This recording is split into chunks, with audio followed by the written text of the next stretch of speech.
Hello, everyone. We are here to let you know that Clovis was dead to begin with, and to that there is no doubt. And I'm here, even if I botched that, with the archaeologist, Who's Morgan that? the Wolf that howls, the archaeologist. Ow.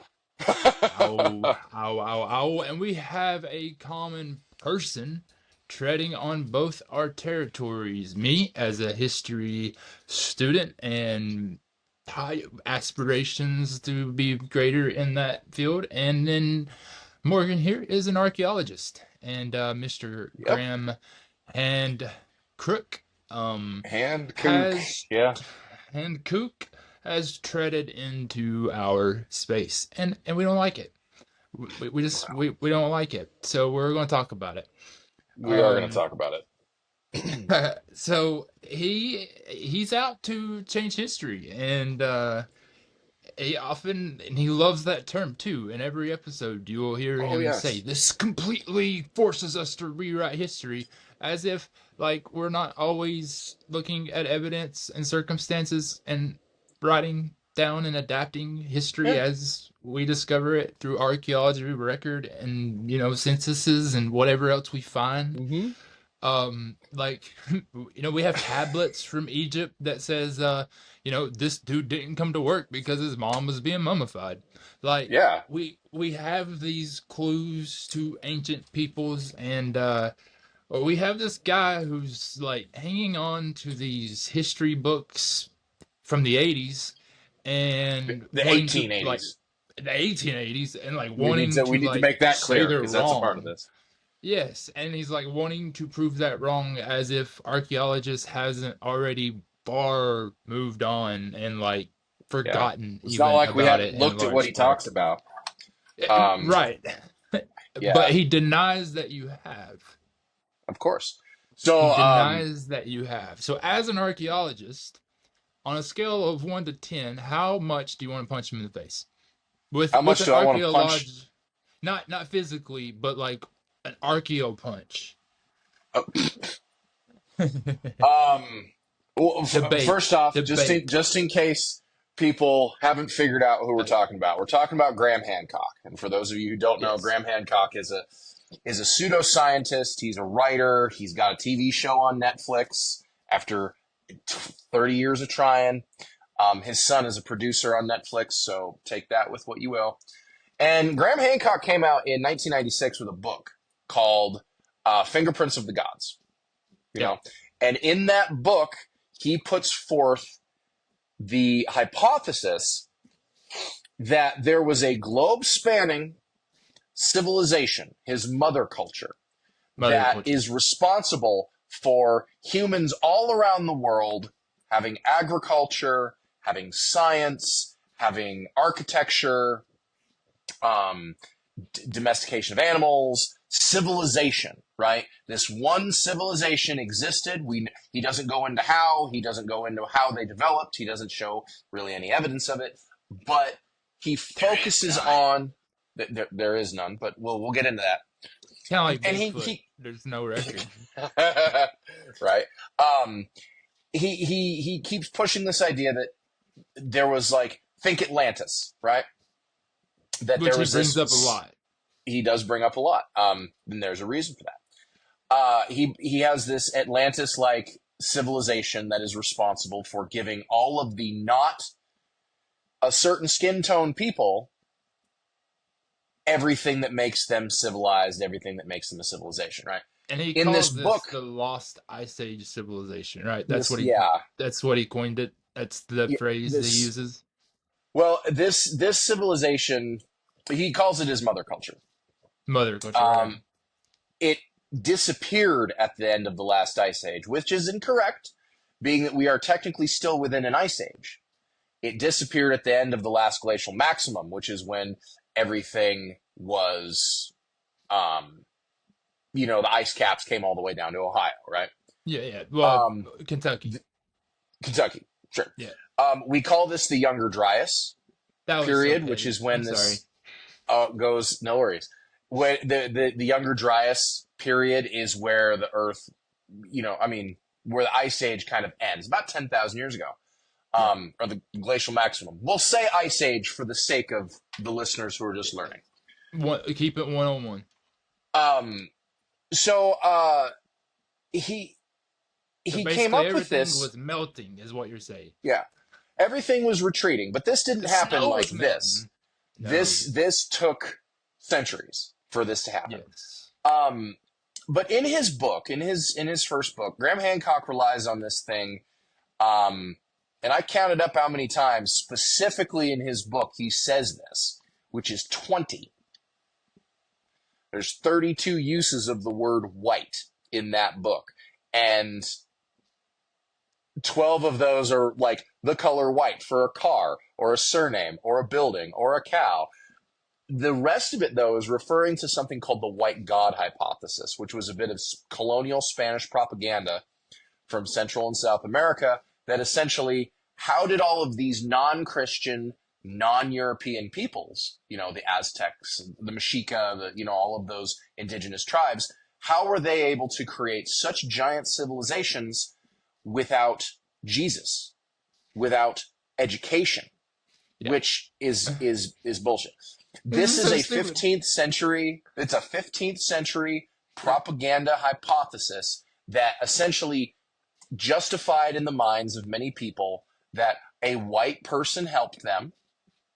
So we can then just say, well, we helped you in the first place, so now you owe us something. And it was a control tool to control and dismiss culture and all of that stuff and all the wonderful things that the colonialism is famous for. Well, and then we covered up all their historic sites with man-made lakes. Oh, yes. Well, I have parts 52,000 sites are under lakes or something like that in America. Probably more than that, but at the same time, there's some cases we probably don't know. Because a site can be like 5 artifacts on the ground. Well, and this is like, we knew about the site in the 30s before we had And that was part of the mitigation, is that we learned about it, we excavated it, we did the data work, we did all that stuff, and then the infrastructure went through for the hydroelectric dams or whatever. Anyway, Graham Hancock has this thing where he has this out there hypothesis. He has his thinking is very much plagiarized from a book that came out in 1882, which is what we were referring to early on, called Atlantis and the Antediluvian World, which was written by a... Talk about that a little bit, because very few people, and I'll let you describe, very few people were going to know, and I haven't, I don't know that much about it, because it's one of those where I'm like, whatever. Talk about that book a little bit and how it kind of influenced him. So, like I said, Graham Hancock's book is based on the idea that somebody from his mother culture civilization showed up, and due to this cataclysm that wiped out this civilization he claims existed, survivors are the ones who gave all of the peoples who were not white, not Christian, civilization. The reason why there's pyramids in Egypt and there's pyramids in the Americas is because of this, not because they're the easiest way to stack stone. And the United States does have pyramids too. They just have eroded down, and they've just, because they weren't pyramids made out of rock, they were pyramids made out of mud and cribbed logs and stuff, and they became hills. And then we did kind of those. We destroyed a bunch of them. A lot of them, I'm sure. St. Louis, we're looking at you. St. Louis, we're looking at you right now. I'm sure there was a lot of them that no one knew what they were doing, but because a lot of them you can't see from the air, or you can only see them from the air. Kind of thing. You can only see them from the air. Yeah. But his book, Hancock's book, on page 11 talks about how he got inspiration from a man named Ignatius Donnelly. He also got inspiration from people like Edgar Cayce and Helena Blavatsky or whatever, who are people who, Edgar Cayce was a mentalist, or a psychic. He was like, he would do seances, and he would talk about Clairvoyant, yeah. He'd talk about hidden rooms in the Sphinx and talking to the pilots from Flight 19. It's under its butt in Assassin's Creed, just so you know. Fantastic. Um, but Hancock attributes a lot of inspiration to this Ignatius Donnelly guy. Now, Ignatius Donnelly was a politician. So automatically we need to trust everything he says because he's a politician. They don't He ever was lie. never. He was a congressman from Minnesota, and he wrote this book called Atlantis and the Antediluvian World. And essentially, in his book, Atlantis is the Americas. But instead of a cataclysm that destroyed Atlantis, like you hear Plato say in the thought game, and then we're going to come back to that, he instead of it being destroyed, as Plato said, it is destroyed by the biblical flood. And No. there's Noah, that's what he claims. And Boy, every for such a small boat, that's a lot of effing it's a lot of animals. things, right? A lot of cleanup.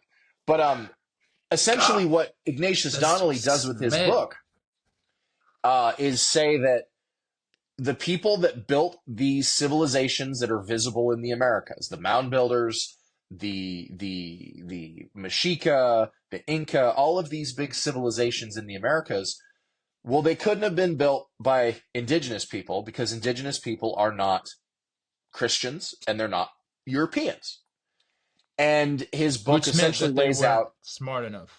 And they they weren't weren't smart all the enough, way they human. were They were subhuman, wild. they were heathens, etc., etc., etc. All of the wonderful verbiage you want to use. Savages is the word that they would Savages, use. yes. That is. Donnelly writes this book saying all of this big amazing stuff was built by Christians, was built by white people. But then the flood happened. God got angry, killed everybody. And the indigenous people just moved into what was already there.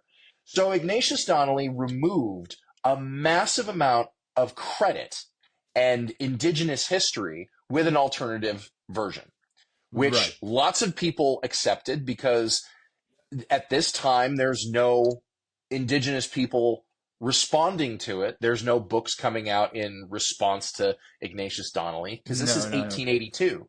Yeah, yeah. This is the end of They would the get Indian killed if they Wars. did that. Yeah, yeah. Yeah. It's the end of the Indian Wars in the 1880s. It is, all the indigenous peoples are on reservations. The government's going about not um Yeah, not 5% survived. following Let's just treaties. Yeah. 5% survived. Like fact. Um yeah, no, you're not wrong. Everybody Um knows what that means. but Donnelly wrote this book and he wrote another one which was like supposed to be something about Ragnarok or whatever. He also wrote a book called The Great Cryptogram in his ravings, saying that William Shakespeare didn't write William Shakespeare.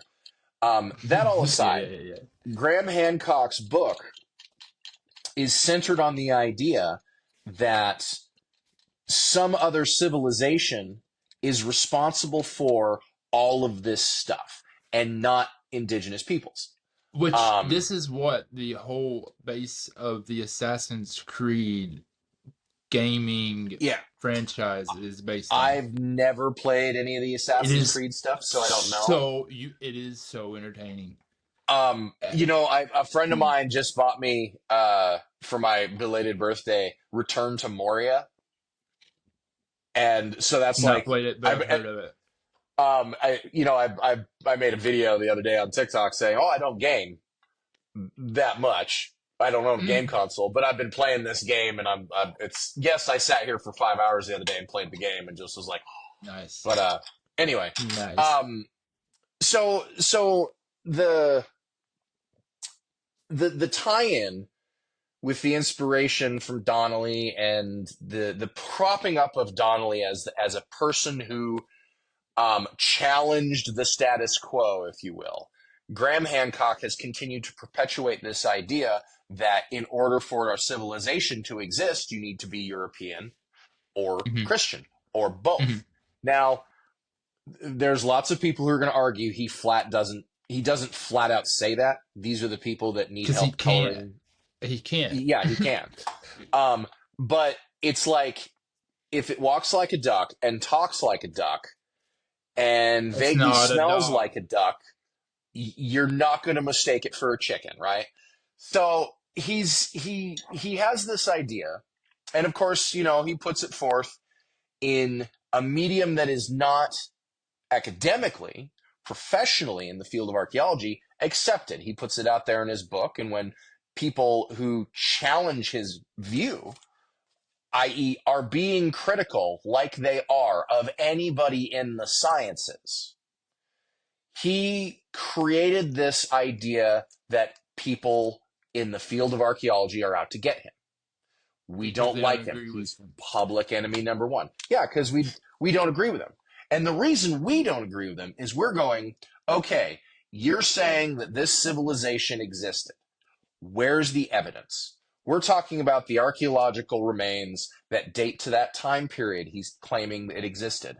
Stuff that's distinct to his civilization that cannot be shown to belong to somebody else. All of this detritus of human history that, for some reason, his civilization didn't leave any of it. Right. Now, he admitted in an interview he did in his debate, quote unquote debate that he did with Flint Dibble, an actual archaeologist, on the Joe Rogan show, he Yeah, said but Josh no. Gates is also an archaeologist. Well, Josh Gates has more of an archaeological background than Graham Hancock does, long and far No, no, away, absolutely, absolutely. That's my because point, Josh though. I'm Gates like, actually has a degree. he does, he does. I was talking about Uh, Flint. I was oh, comparing Flint to Josh oh, okay. because they dabble. They're so far out there into the conspiracy theories and Mm. Viking kings and the certain. Josh Well, Gates has a there's Bigfoot cast. yeah, Josh. That's the problem with media, and we can get into that a little later because Graham Hancock has a show. But when people say, "Hey, you need to show proof," Hancock says, "Well, here's the proof." And all of the researchers, Göbekli Tepe is his favorite. There's Mm, 1,500 documents from 1994 to the present day, from archaeologists and professionals who have worked on that site correctly, have done the actual research, have done the testing, etc., so forth. There's 1,500 documents, not just pages, documents, if not more. there's more. I Uh, be- think. I think it might be more because, like 20,000 now. well, I'm not sure. When I looked it up, Oh, there 15. I were mean, 50. sorry, Yeah, 2,000, 2,000, yeah. 2,000, not When 20. I looked it up, this was several years ago when I kind of started on harping on Hancock. Yeah, Um, when I looked, there was 1,400 and change vetted, um, peer reviewed papers and right. reports and stuff out there making cases for the stuff at Göbekli Tepe. And Graham Hancock shows up and goes, it's 12,000 years old. Oh, this is obviously part of mine. Now, in the interview, in the debate he did on the Joe Rogan show, Graham Which it Hancock wasn't a flat said civilization. It was not a civilization. it wasn't a civilization. Göbekli Tepe is not a city. It's not a city. It's a It's a religious site. site. It's a But religious ceremonial site. exactly. Regardless, though, Graham Hancock admitted in that show that came about because of his first season of Ancient Apocalypse. his TV show and stuff. Um, Ancient Apocalypse. Ancient Apocalypse. He flat said no. He doesn't have any evidence of his civilization where archaeologists have looked. So he moved the goalpost of you haven't looked everywhere. And his idea of evidence is the lack of evidence. Just because it Right. doesn't exist doesn't mean, Right. just because you don't know about it, it doesn't exist. It's like the adage of if a tree falls in the woods, no one's there to hear it. It doesn't make a sound. Schrodinger's evidence. It means a Well, giant came by and gently laid it down. I guess. The problem is that I don't think Graham Hancock understands anything about Mm-mm. archaeology to the point of How does he know where we haven't looked? And I say this because I have been headhunted, one, to go work for an outfit, and two, I know people in the business, oil and gas exploration all over the world have cultural Un- resource specialists. They have archaeologists who go along because guess what? Most of the countries on the planet have some sort of cultural resource management law. You have to get permits. You have to make sure you're not destroying their historic sites, etc., so forth. and those guys have So, found more stuff than you and can the, imagine than yeah, they get credit for it. and they go everywhere. The thing Yes. also is that if Graham Hancock was remotely correct, if Graham Hancock's mother culture did exist, all of the places he claims that it existed are in the most heavily occupied places on the planet. You know, Yeah. it's off the coast. It's a sunken civilization. What? In 150 feet of water, a mile and a half, 2 miles off the coastline, where fishing boats and recreational divers and, ancient peoples with fishing boats and all of this stuff have been existing. You haven't We know found where some. we know where the coastline was. Yeah, we know where the coastline was. And We we've can map the That's ocean why floor. yes, we I mean You know, we know where all the underwater cities are in Egypt for the most part already. Like yeah, the and we know why they're sunken. I mean, this is the thing is that we can explain away these things. yeah, Now, what the ice melted. well, no, yeah, okay, so you say that. Yes, the ice melted Slowly. and the water rose. Yeah, so here's the thing is the water as the ice caps were treated and the ocean levels did rise, it happened over the course of 250 to 700 years. So you Yes. mean to tell me that Graham Hancock's mother culture civilization didn't move? In 700 years, they just one day Sit woke there. up and they're 200 feet underwater and went, how did this happen? No one It drowned doesn't at the work. end of the ice age. Yeah. The other thing that stands in the way of his idea of a mother culture civilization is that a civilization is big, right? Hmm. For the sake because it's the easiest one to see. Rome. Let's look at Rome. You see it Rome, everywhere. the Roman Empire, you see it everywhere, all over Europe. You see it all over the place. But the center of the Roman Empire is Rome. And Rome does not feed itself. Rome does not produce anything. Rome is reliant on the empire. So Hmm. you have trade goods coming in from Asia. You have grain coming in from France and Spain. You have wine coming in from, the same places. You have furs and wood coming down from, Switzerland and Germany. And you have trade Angry networks. people coming down from Angry, Scotland. angry people, exactly. But you have trade networks. You have resources that all feed in to Rome. Yes. So if Graham Hancock's mother culture civilization did exist, You would see it where like Rome. is that extended network? Where Right. is that spread out of? Here's all of this agricultural landscape. There's silver mines in Germany that were run by the Romans. They found Roman fortifications to keep the silver mines safe. Right.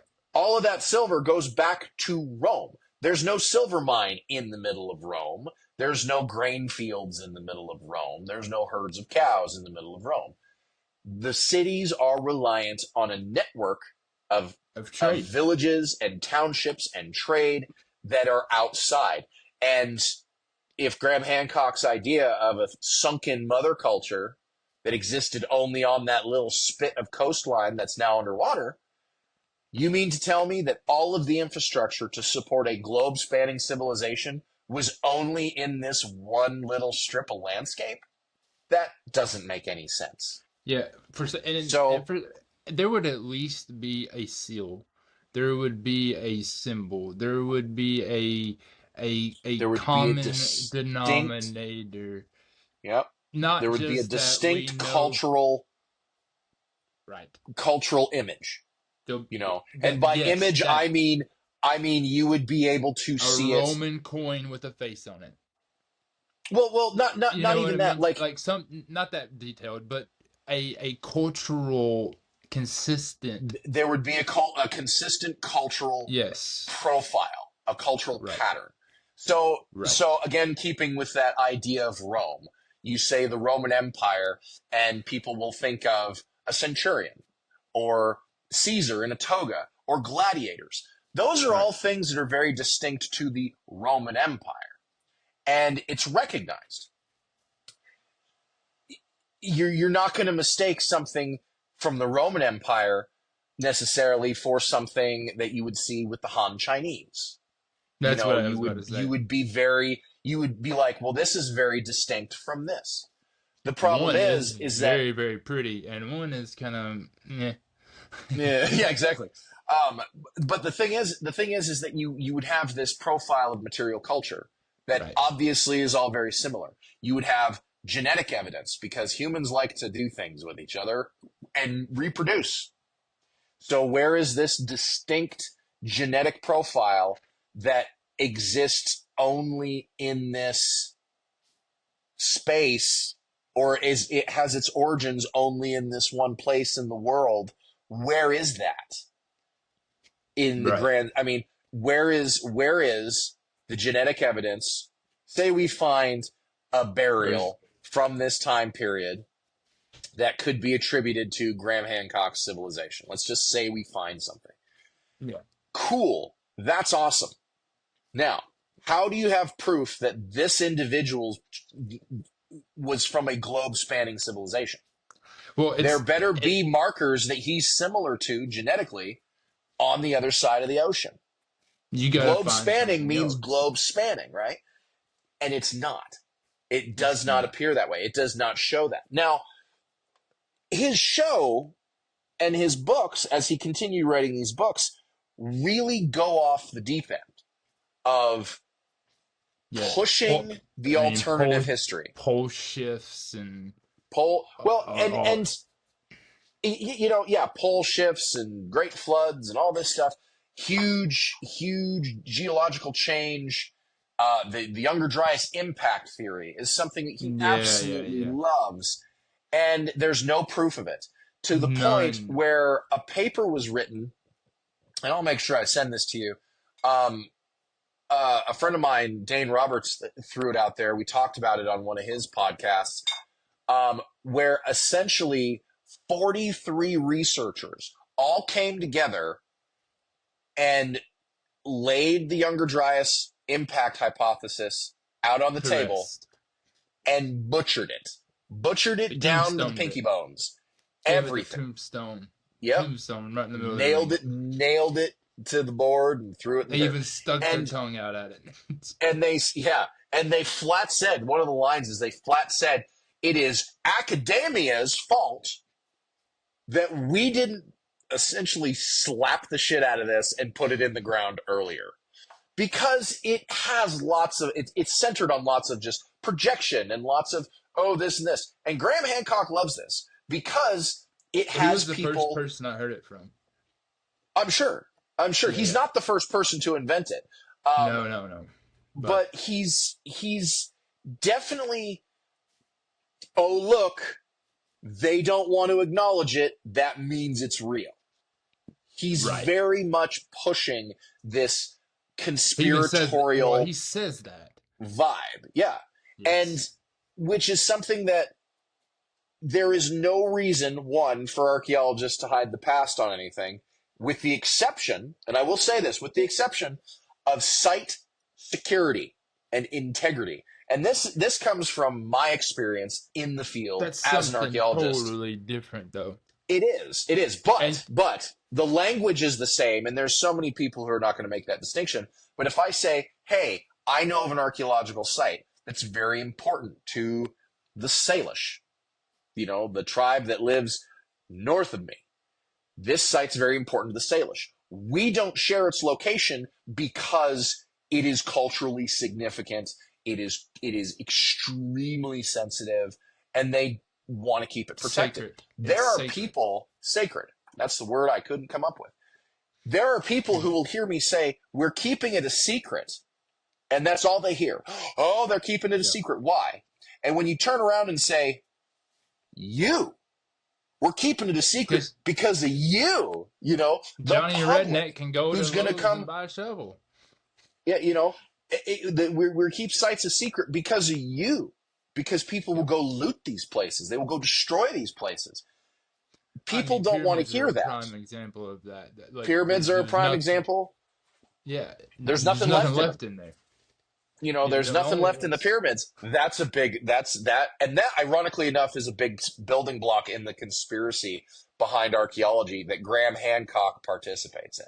Well, and he's obsessed with So that he place has being this thing. flooded over and over and over and over. And it's like, dude, it's beside an ancient river. It's Like, beside an ancient river. what? Hell, it's to sink that another pseudoscience idea, the idea that the ancient Egyptians had help from aliens building the pyramids. They couldn't transport the stone to the pyramid. We have the boats. The Nile went right to the foot of That's the what I'm pyramid. talking about. That's what We I'm talking found about. the river channel. We don't need to Yes. find the boats. We found the river channel. No, but Plus, we do have the boats. we do have boats. We do have drawings of the boats. We have the Merer papyri, which, like you discussed earlier, is the papyri that has literally 2 weeks. It's a long document, but there is a 2-week window of intact writing that literally says we picked up 20 blocks at 2.5 tons apiece and took them to the pyramids. And Yep. we were archaeologists and Egyptologists were able to establish that this guy Merer, the crew lead, and his team of 40 guys was moving 250 blocks a month to the pyramid. Holy crap. And the river walked right to the pyramid. So it's like there's lots of actual evidence for all of this stuff, but a lot of it's boring. Yeah. But, if you look at the pyramids and you go, oh, this is amazing. How did they do it? And suddenly somebody goes, well, they had 50 guys pull a block up a ramp and they pushed it into place. That's not very exciting when how did this beautiful cathedral get built? Well, a couple of guys stacked a bunch of rock. And then this guy who was really full of himself painted some stuff on the ceiling. Yep. Michelangelo. Yep. Yeah. You just say it plainly and it's not exciting. But Graham Hancock got his TV show and postulates stuff the way he does because people watch the show and it's exciting. Right. And this fight with archaeologists is drummed up drama. The problem is that it appeals to a certain avenue of people. Yeah. And it, at its very core, is based in Victorian era, racially driven colonial pseudoscience. And his continued perpetuation of these ideas that erase indigenous history and replace it with something else.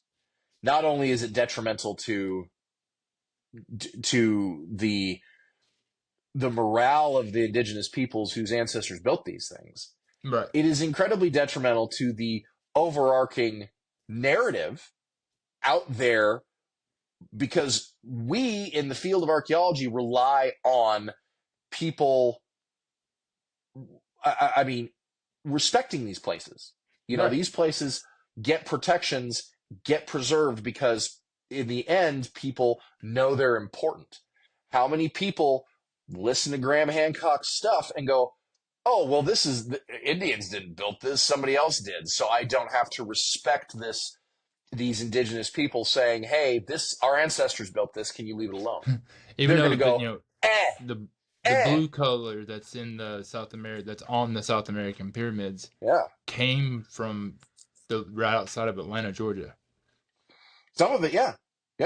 There's so much evidence that there was a civilization, a trade system. There's Well, there's trade multiple. systems. There There's were multiple civilizations here. Cahokia. I mean, Coco The Canyon. I issue mean, God, the issue there's with what Graham Hancock postulates is that, and this is the core of it, is we gave that it to them. they didn't do it themselves. They had to be given something. They had to be shared. Either They had to be by an alien educated. or us. Aliens, white people.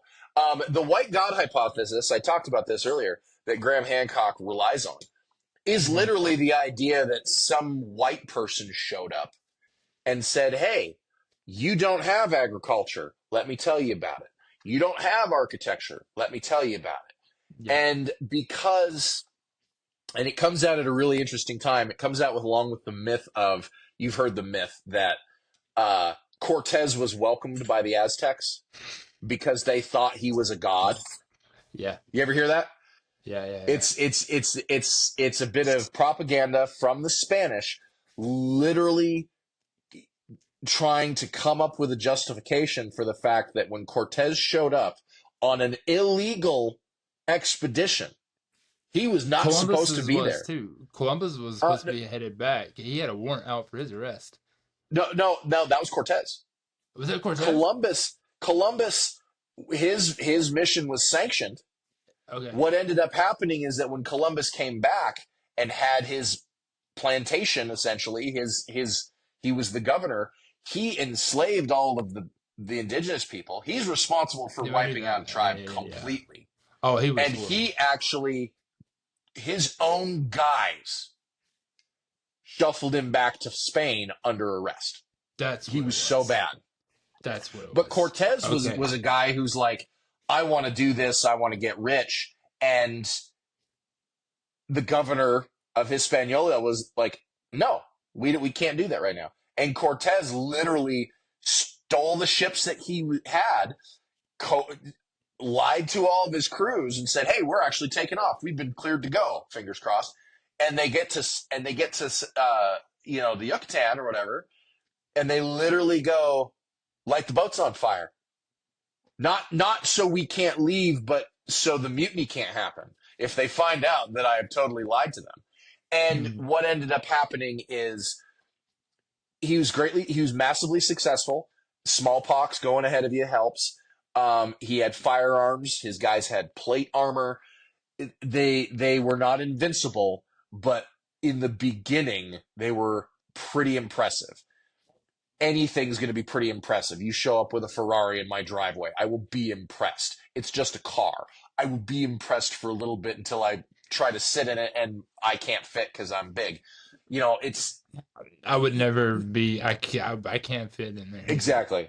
It's just not gonna So happen. so the thing with the white god hypothesis was this push to show that Cortez was welcomed.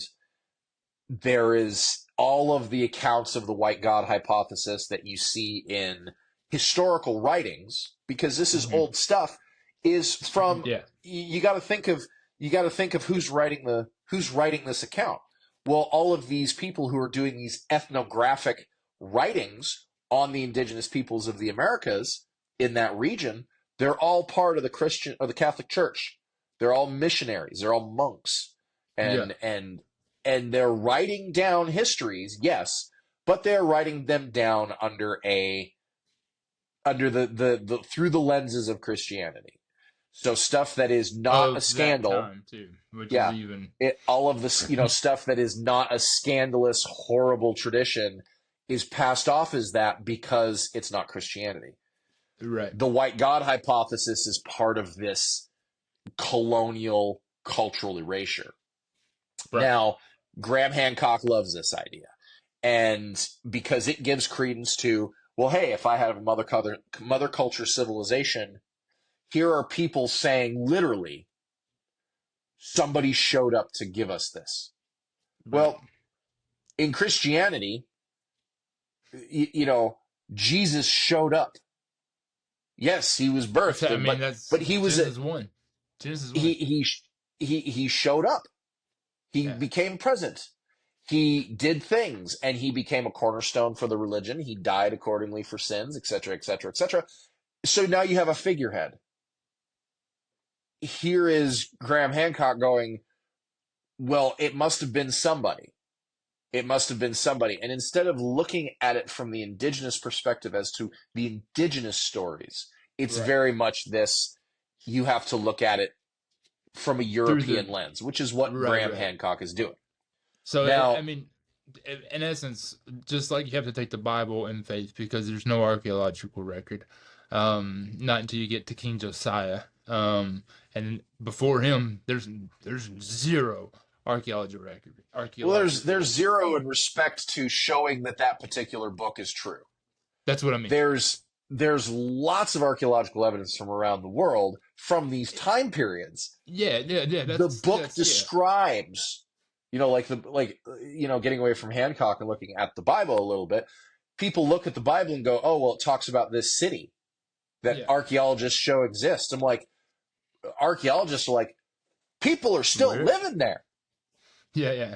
We're not Oh, denying the fact that Jerusalem is a place. We're oh not. no, no, no, no, What no. we're not saying is that, yes, right on this spot, some religious event happened. We don't know But that. those rocks on the bottom of the Red Sea are rocks. They're not freaking chariots, people. No, they're not. Oh, man, Ron Wyatt. He's another one. Anyway, we're talking about Graham Hancock. Let's not get Yeah, too yeah, far yeah, yeah. off the thing. Um, So yeah, Graham Hancock wrote a book. He's written several other books. They're centered on this idea that all of the big things around the world, but prominently in America when it comes to ancient civilizations, were made by some sort of globe-spanning civilization that only he knows about because he's done lots of drugs. I should throw that out there. And archaeologists like ayahuasca. myself are lying to you about it, and we're keeping Right. it hidden. And that we'll talk about the Clovis First thing, I'm sure, because you brilliantly, for those of you who didn't catch it, he brilliantly used the opening line from A Christmas Carol. If you didn't catch it, talking about Clovis First, and Graham Hancock loves Clovis First because he thinks it's It a gotcha. does. So But it is dead, and there is no doubt. yeah, He yeah. wants, and from what I'm picking up, uh, it really to me seems that what he believes, and you have to take it with the same faith that you take the Bible with, like, because it's just you got to take his word for it. Um, I mean, actually, you got to have more faith to believe in Graham and what he's saying. Well, Because you but what have it to ignore seems a lot. you have There's to a lot of faith ignore in the Bible. so much. With Graham Hancock, you have to You just got to flat out ignore ignore. Yeah, I mean, because stuff, which what's the city? Pedra. It's in South America. Pedra. It starts with a F. The second for Pedra Fura. Pedra Fura. Is that how I you don't know say it? which. I It don't. could I be up to don't. 50,000. It could be up to. It's a city in South America that could be up to 50,000 years old. I haven't heard this one. You haven't heard of this one? It's No. they haven't dated it, but it could be up to How could 50K. they not? According to him, No, let's talk about that. no. This is studies that's ongoing. Oh, well, It's it's like PEDRA. See if you can pull it. Well, let me see if I can pull it up. The dates are. It's like it's got a big span on the dates. I know that. Um, I know it's older than Clovis. Pedra. Ferda. Oh, it's a Pedro rock Ferda. shelter. Pedra Yeah. Ferda. It's a rock shelter. Yes. Yeah. But there's. So Go ahead. There's like paintings and evidence of well, human activity all around it. Like some archaeologists excavating. believe the sites. Well, some archaeologists believe the site shows evidence of human habitation going back 50,000 years, while others argue that the findings could have been created by, could be natural formations created by animals like monkeys. That is something that That we do have to consider. Now, exactly. No, I in wasn't saying that 50K thing is fact. I was saying it as just what you just read. sure. But it's So definitely here's. older than Clovis. Oh yes. Oh yes. So, um, Did you have a question you wanted to ask about the Clovis thing, or do you want Well, me just to? it's no but in his opinion, there's an apocalypse. There's this the younger Mhm. Dryas impact lie. Whatever. Um, and then there's Clovis people emerge, and that is like the first in this Um, side of things. Like that's how it kind of plays out. It's almost like he wants them to be the first people we inspired, yeah. even So though there's evidence of so many cities there's before. there's so much archaeology that goes prior to Clovis in the Americas. It's Oh ridiculous. yeah, So the thing about Clovis is, and this is something that Graham Hancock does talk about. And Graham Hancock, which I is why I'm think, pointing it out. yeah, I think the difference between what I'm thinking, what you're thinking, is that Graham Hancock likes Clovis First because Clovis First is a culture that stops being present about 10,000 years ago. Now, the Okay, reason yeah, for this, the yes. reason for this is that um, the Clovis culture. Now, well, I'll give you the background on it. Clovis culture is based on stone tools. Okay, Yes. there is only one Clovis culture burial Hmm. that has ever been found. It's actually here in Montana. But you have what is called a stone tool culture. Hmm. So this is a series of artifacts that are very distinct. They share Yes. the same design patterns, the same What we were talking about size. earlier, they have the Yeah, common thread. they have a very common thread. Now, I've wanted to use this analogy. I have used it before, but think of it this way in respect to a piece of modern technology. Our grandfathers and our fathers and us live in the carburetor culture. You know, carburetors for putting gas into the engine of your car. The technology was made, the technology worked and was refined, and it worked very well. And then something better came along, fuel injection, and replaced the carburetor. But you have a window of time where this certain technology is used. Unless you want to go That is fast, what then you put that thing back on. depends. It really depends. But the Okay. point is that you have. Oh, I'm a car guy, so I'm I speaking. know, I know, I I know. hear what you're speaking. Um, in respect to the Clovis culture, you have these very distinct stone tools. They're big. Hmm. They follow a certain design.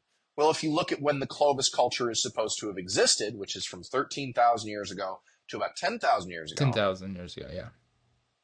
what's walking around in the Americas? Mammoths. You know, so you need a big spear point to take out a woolly mammoth. Giant ass sloths that are You as got big giant as sloths tree. A sloth the size of a freaking tree? Are you of a kidding grizzly me? bear. Yeah, They they size of a grizzly bear. Yeah. they they made tunnels that you can walk Mm-hmm. through. They did. Now, What the thing about about this short nosed bear? Are you kidding me? short, Like oh these yeah, the short faced jokers, bear. these jokers were putting up with monsters. They were putting up with megafauna, so you need big weapons. Yes, But see, so the yes. thing is though about Clovis is that Clovis is one of the earliest hypotheses that's like specific to North America, certainly. And the idea comes from the fact that in the 1920s, an archaeological site was found near Clovis, New Mexico, Hmm. and it was the type site for all of these tools. It was a Right. stone tool cache that showed spear points and scrapers and blades and all this stuff. And this is like, we're writing the book of Clovis technology off of this site. And Hmm. for the longest time, for like 60 years, That was what we Clovis knew as the First, oldest. that is what we postulated was the oldest because there was Right. not the technology was not there, the science was still developing, etc., so forth. Clovis There First just was wasn't very enough obviously evidence old. yet. Well, there was plenty of evidence, we just couldn't read it. That's How what I about that? mean. Like there wasn't enough. Yeah, Like there wasn't enough understanding. Enough. Like ways. Yeah. there Yeah. was not We're enough saying the same thing. quintessential stuff. There was not enough. There Yes. was yeah. Um, the Not thing enough is though, tools is that with available on the Clovis belt. First, there's various Clovis sites all over the United States, all over North America, and everybody agreed that these sites with these big tools were from this stone tool culture, and it existed from 13,000 to 10,000 years ago. Right. There was pretty much, I mean, the moment that that was written about, here's Clovis First, and we have 10 things that say this, that, that was the accepted hypothesis at the time. Now, Clovis Right. First, like you said in the very beginning, is dead. Clovis First is It's not not a real. viable hypothesis anymore. The Mm-mm. reason being is that Just like archaeologists going all the creationism. way to the 60s, archaeologists going all the way to the 60s, started finding archaeological evidence of people older than Clovis. Now again, Yeah. we're stuck in this situation of we don't have the ability to define them as a culture in the idea of, hey, they have an identity that we can recognize, Yeah. that we has survived, like the Egyptians. We know who the Egyptians are. Clovis is based off of their tools. Pre-Clovis, though, you have tools that don't match the Clovis stuff. You have Right. tools that's similar to Clovis stuff, but also is different. You can So see that Clovis was inspired by that. you could see that Clovis is a development out of. And if you look Yes. at Goshen and Folsom points, which come after Clovis, Yes. you can see where Clovis becomes Evolved. Goshen and Folsom. And Yes. again, that is the technology evolving to the lifestyle and to its uses. At the end of Right. the Younger Dryas, at the end of 10,000 years ago, you're not hunting mammoth anymore. Any And that's surviving also populations of mammoth disappear. I mean, I'll be generous. Let's say if 10,000 years ago is the end point, you're going to have several generations, straggler generations of mammoth survive, but they're going to be living in one part of the country. They're going to be would, and scattered. I Your think the technology last is going to mammoth. change. Yeah. Well, the Yeah. last mammoths died on Wrangel Island about Yes, that's what I was about to 4,500 say. years ago. You Yeah. know, they were alive when the pyramids were being built. Yes. That population, though, was completely Uh, cut off from any contact with the and outside they were world. smaller. They were, well, yeah, they evolved to adapt to their Yeah. environment, which was an island. Right. So the Clovis First hypothesis, though, went away because Mhm. archaeologists went, well, here's all this other data that shows that Clovis First is not correct. So Yeah. I Clovis mean, First is the taught the in Topper site in the South oh Carolina yeah, is older than Clovis. the Topper site. The Topper site is older than Clovis. There's some issues with the Topper Gallup, site. Texas. Galt, Texas Yeah. Yeah. is Yeah. Clovis with Yes. pre-Clovis. Cooper's Yes. Ferry in Idaho, pre-Clovis. The Rock Creek Rock Rock Shelter in Oregon shelter. is 18,000 years old. Yeah. Bluefish Cactus Hill. Caves. Cactus Hill has That's some right at issues. Clovis. It has some issues. It's a Clovis site. So Cactus Hill is the site that also is supposed to have the Solutreans, Yeah, because I know it. which Okay. which is again one of these hypotheses that was thrown out there because, hey, this tool kind of looks like something from Europe. When you break it down, an arrowhead in Europe is going to look very similar, if not almost identical, to an arrowhead from It's a Africa. chipped rock. It's a chipped rock that serves the same purpose. You're not going to have an arrowhead that is completely oppositely shaped to do the same job in one place than in another. That just is not how the technology works. It's like It's like you don't think humans can figure this stuff out on their own. It's like, Yeah, oh, there's this a hammer thing won't called stab. A hammer a hammer won't won't stab. stab. There's this thing called convergent evolution, Yes, convergent cultural evolution, and that is it's where essentially we have the same idea. we come up with the same idea, just differently. So Right. the Egyptians built the pyramids, right? Their pyramids Everybody's had that are death experience. structures. Right. They're death structures. They are part of culture revolving around death and the afterlife. You look at Yes. the Americas, and there's pyramids. Now, they look different than the pyramids in Egypt.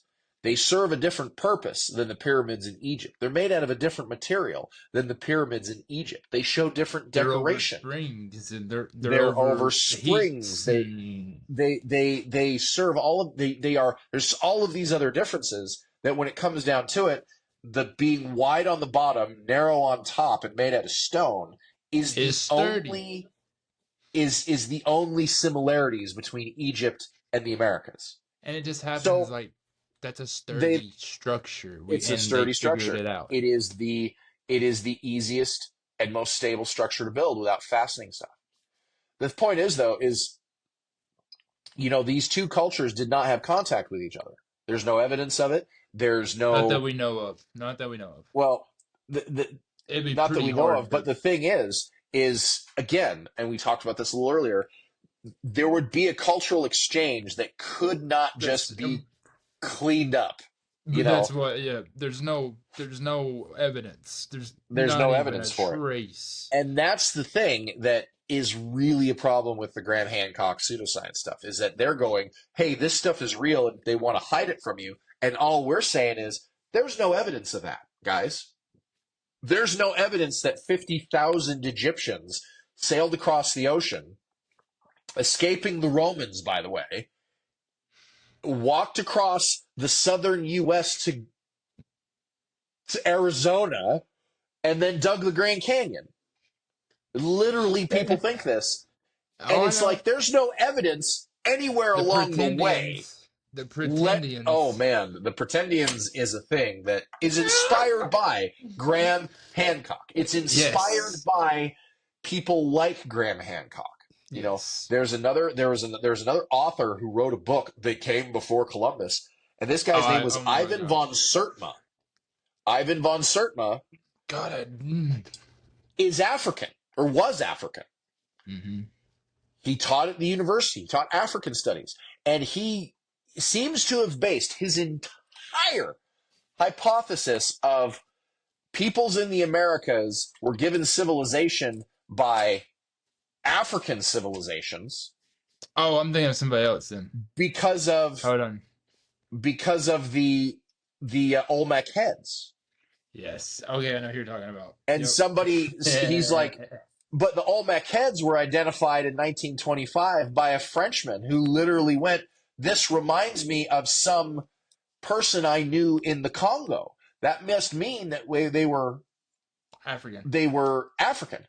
Which in reality, if you look at the Olmec heads and you look at the indigenous people who live there, the similarities, even Same. in the artistically,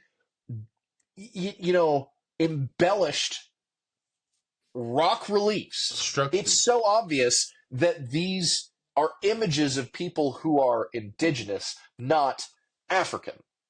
I mean, have you But ever seen the CERN Giant? Humans like to embellish. oh yes, there's humans do. Um, so anyway, the Clovis First hypothesis comes up. Archaeologists accept it for a little while, and then evidence shows that it does not work, and So, archaeologists then reject it. gosh, this guy is so confusing that he's hard for me to follow. Graham, So, because when but I'm here's the thing watching about it, I'm thinking he's thinking Clovis is the first people. no, well, I, so because that was the idea for some time, okay, because that he was the really goes with idea. that in season 2. I know. Well, of course he does. He brings it up in season 1. He brings it up in his books. This is one of his hallmark things, trying Yeah. to lord it over archaeologists, which is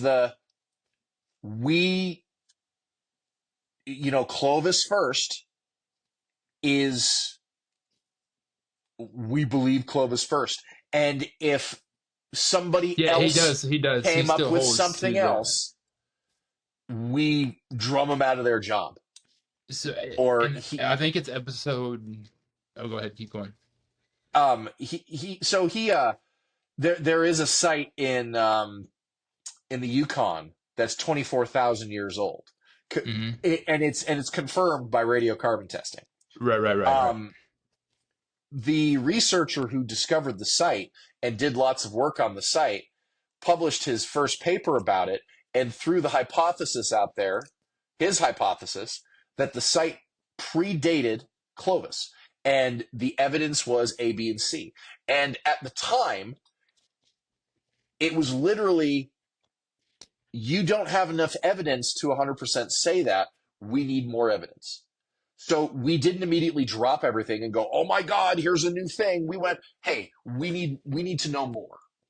Here's a Graham shovel, Hancock fella. takes Go that dig.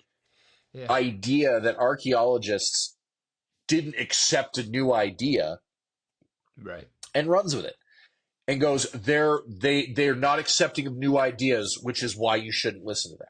So, They're in not, here's this thing mhm. that if somebody challenges it, we burn them at the stake and we take away their Indiana Jones hat. That's not true. That's Graham just, Hancock is flat yeah. going, "Well, I'm just going to say this." And he's reliant on people watching the show to not actually fact check him. So with the Clovis First, yes, because the Clovis disappeared. They didn't disappear. That is something that needs to stop happening. They did Right, not right. disappear. They literally decided to make a smaller spear point because you don't need a cannon to shoot a duck. That you don't need a giant spear point Animals to kill a got deer. smaller. The surviving animals at the end of the glacial maximum were smaller. You don't This is need to make a something meal out of a giant spear point. I want to stay on this 1 second because on in season 2, some of the things that he says is, I mean, I know that humans didn't wipe out all the megafauna. Like, we know that. Like, we're not the reason they all went extinct. They went extinct We because didn't help, but we didn't yeah, help. Of course, we didn't. We had our hands in it. But also, like, large things that need to consume a lot of food in a rapidly changing, and not rapidly, but in a changing environment, rapidly die enough they could not adapt. Yeah, faster exactly. than You're right. evolution. And That's so there's he takes that and he says, one, that humans won't kill off or make their food source go extinct, which is just completely dumbass because we do. I'm going to reach out. You asked me how hard I want to hit him. I want somebody to actually clone a dodo bird, like science is claiming, so I can take one by the foot and beat And him with beat him it. with it. So, Um, for those of you who don't know, the dodo bird is not just a cartoon, it was a real thing. It lived on the island of Madagascar, yep. and when We the killed him all Portuguese quickly. showed up, these giant turkey birds are walking around and not scared of us. And within 110 years, we killed off every single one of them because they were easy to catch and easy to eat. And they had cool feathers. And they had cool feathers. Humans absolutely will kill off their food source. That is why, oh my God, this is going to be a thing that's going to piss off a lot of people. That is why shit like the EPA exists, and Exactly. the national and the Endangered That's Species why there's Act and the Clean Water seasons. Act. There's that's why there's hunting seasons. Humans will Fishing damage, destroy, seasons. wipe out their resource base if you do not regulate it or Without protect it. thought. Without thought. And for some reason, it is this idea of, "Oh, it'll come back. It'll come back." Now, even 100 years ago, there are people. I mean, you could almost forgive them that 100 years ago they're still thinking that it's all going to come back. Yep. The problem is that's not the reality. Stuff grows back slowly. Stuff does, if you wipe out all of the viable reproducing age females in a deer population, you're not going to get more fawns the next spring. And It's going to take them People, for years to some reason, recover, and if you do it yeah, again, they're not going assuming to the recover. population does. Yeah. Right? So the idea that is just a projection on Graham Hancock's Isn't part. that one of the This dumbest idea, things that? So that's why I wanted to stay there for a second, and then he goes to the White Sands, and he acts like it's new evidence. Like he acts like it's some new like thing that archaeologists refute it completely, and that now they're being forced to we're not accept being it. Like, that's forced. his exact wording was You know forced. about White Sands? And the thing about White Sands is that the feet, the human footprints, were discovered like 2 years ago. Yeah, yeah, yeah. I'm sorry, we're not going to 2021, say, yeah, okay, so 3 years 2021, ago. three We're years ago. not going to say, I'm sorry, this might seem strange, but is it smart to say there's absolutely something here until we find the thing? Or wait till you Before we find the find the thing. thing? It's like saying, Or "Hey do man, we I do got a we hundred go, dollars for hey, you." you know, Graham Hancock exists in this idea of, oh, if I say it enough, it's got to be there. I just got to find it. That's not how this works. I He could go to my operates job every single as day and go, it's Atlantis has got to be here. I'm going to find it in northern Idaho, in northern Montana. I'm going to find it. That you're gonna doesn't find mean that those it Vikings up exists. there. That's what you're gonna find. You're gonna find them Viking civilizations. You know they all Well, across I that don't need to north. find a Viking civilization. They had one. They have one. There's a Viking outpost in Nova Scotia. There's a so let's talk about that site real quick Yeah, yeah, yeah. because it really shows the reality of archaeological work. Okay, That's so the 1100 years old. No, not yeah 1100 years old. It was at 1100. The year, like the 10. year 10. Okay. So well, here we go. So Lansdowne Meadows is a site that has been known about for a long time. I think in the 50s is when it was Hmm. discovered. And it was early on when the site was discovered that researchers recognized that this was very similar to sites found in Greenland and sites found in Iceland Yes. and in Norway that look Viking, that look Nordic. And the site was researched extensively and excavations Mhm. were going on. But before anybody said 100%, yes, this is a Viking site, they needed to address all of the things that would have put a damper on that. So Like how this here Joker get is, across the freaking ocean.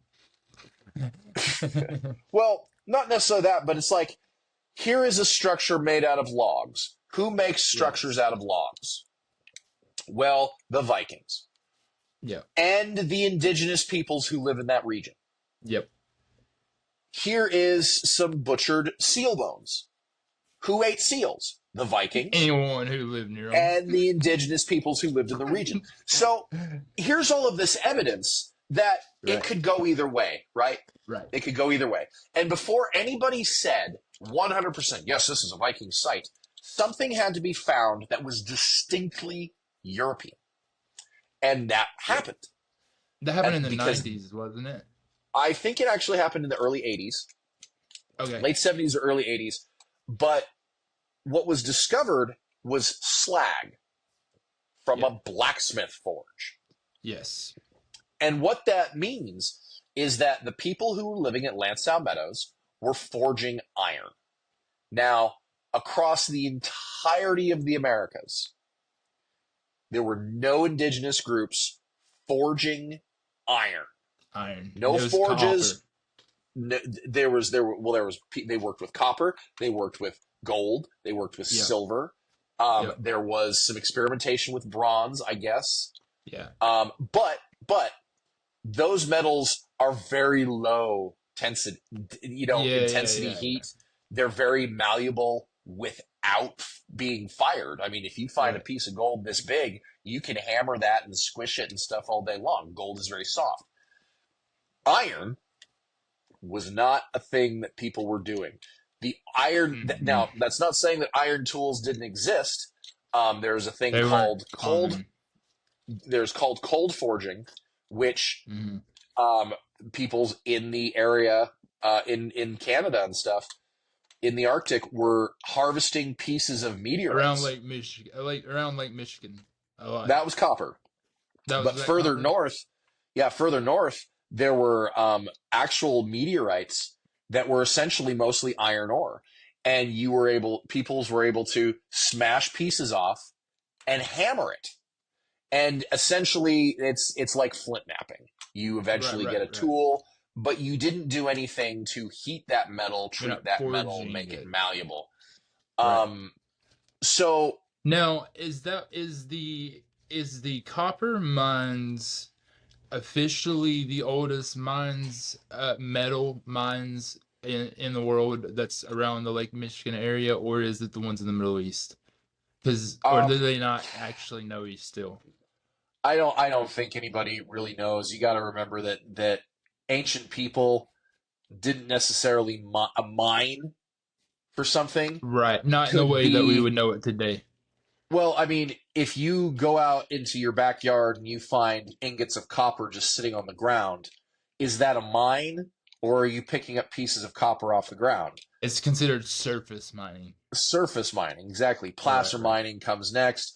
Um, the oldest excavated mines, um, I think there's sites in Africa that are technically mining, that Yeah, you're are probably right. harvesting chert or Yeah. obsidian or something like that. So mining is, as a human activity, proto-humans, pre-humans, not humans were doing the same thing, you know.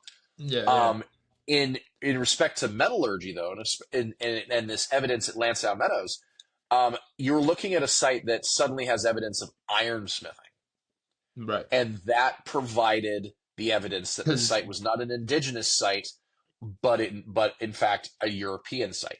And it was that thing, that one piece of evidence, that actually opened the door for Lansdowne Meadows to be a European site. That is the kind of information and the kind of evidence that you would need for such a, such an epic shift right, and into something else. that is officially the first European site in the That Americas. is, it is the oldest European site in the Americas. It has been confirmed. It actually has a date, that of one of the structures being built in 1021. Okay, yeah. Exactly. I knew it was Because, somewhere in that 10, 11 range. yeah, so the site, it's estimated that between 990 and 1050 is when the site was being used by the Norse. The building in question has a tree in it, a log in it, that has a radio signature to it, a radioactive signature to it. And this Come radioactive on now. signature, Let me get my aluminum foil. um, this radioactive signature shows that this tree was alive in like 18 or 982 or something like that. That is when the Earth underwent. There was a solar flare that actually hit the planet and left this marker that's visible in trees. I believe it's visible in the ice caps. It's visible in pollen samples. You're explaining the Assassin's Creed Vikings game.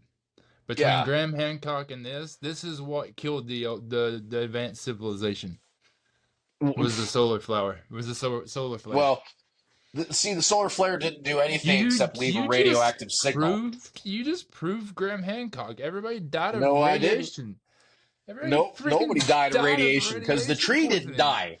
The tree didn't die. That's the Trees thing. don't have skin. That's right. They don't. They're fragile. No, no. So the thing about the tree is, though, is that this Hell, but is it still radioactive? so it has a signature. It's Okay, okay. like, think of it as, it's about as radioactive as like the Just tuner in your car, yeah, yeah. you know. But the thing is that it it kicked up this number, in one of its rings. So the year that this That solar gave us the flare date. happened, That it gave us gave the us date. the date of, well, it gave us the date of the tree. Right. So the tree was 50 years old or whatever it was when this solar flare happened. And then the tree lived the requisite number of rings to 1021 AD when it was cut down and turned into a log cabin. That is how we know that that building was constructed in 1021. I bet that was a big ass tree. No, it wasn't. It wasn't.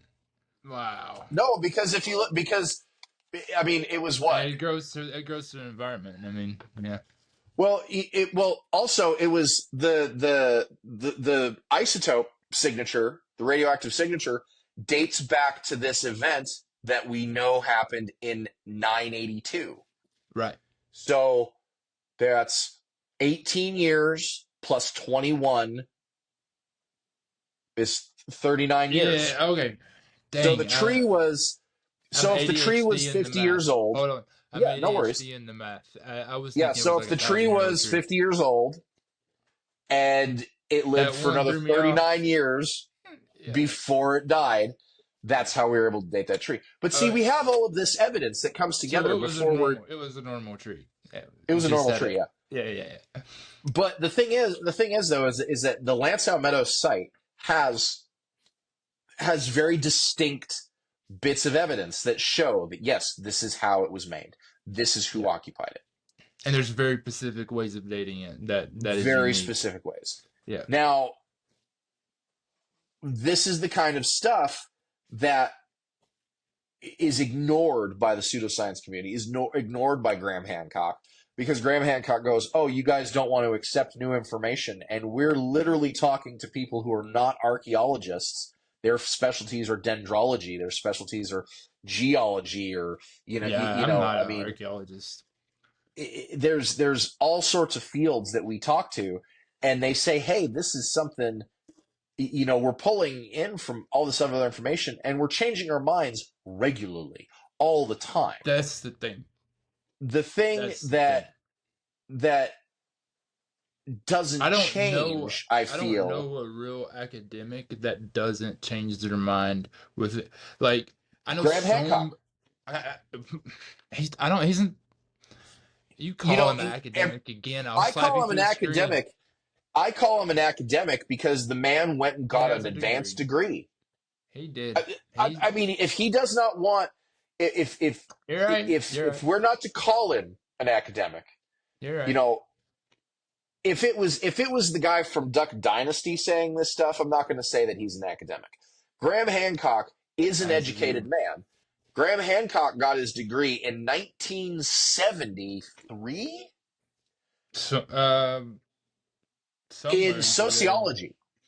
Yeah. He got his degree in sociology, which is essentially the modern reason for, like, it's the study of modern human activity. Yeah. TikTok, He went studying to. TikTok right now would be a degree in sociology. Nothing He's from about his degree. Scotland. I'm so Well, ashamed. I'm so ashamed. well, he's probably a transplant.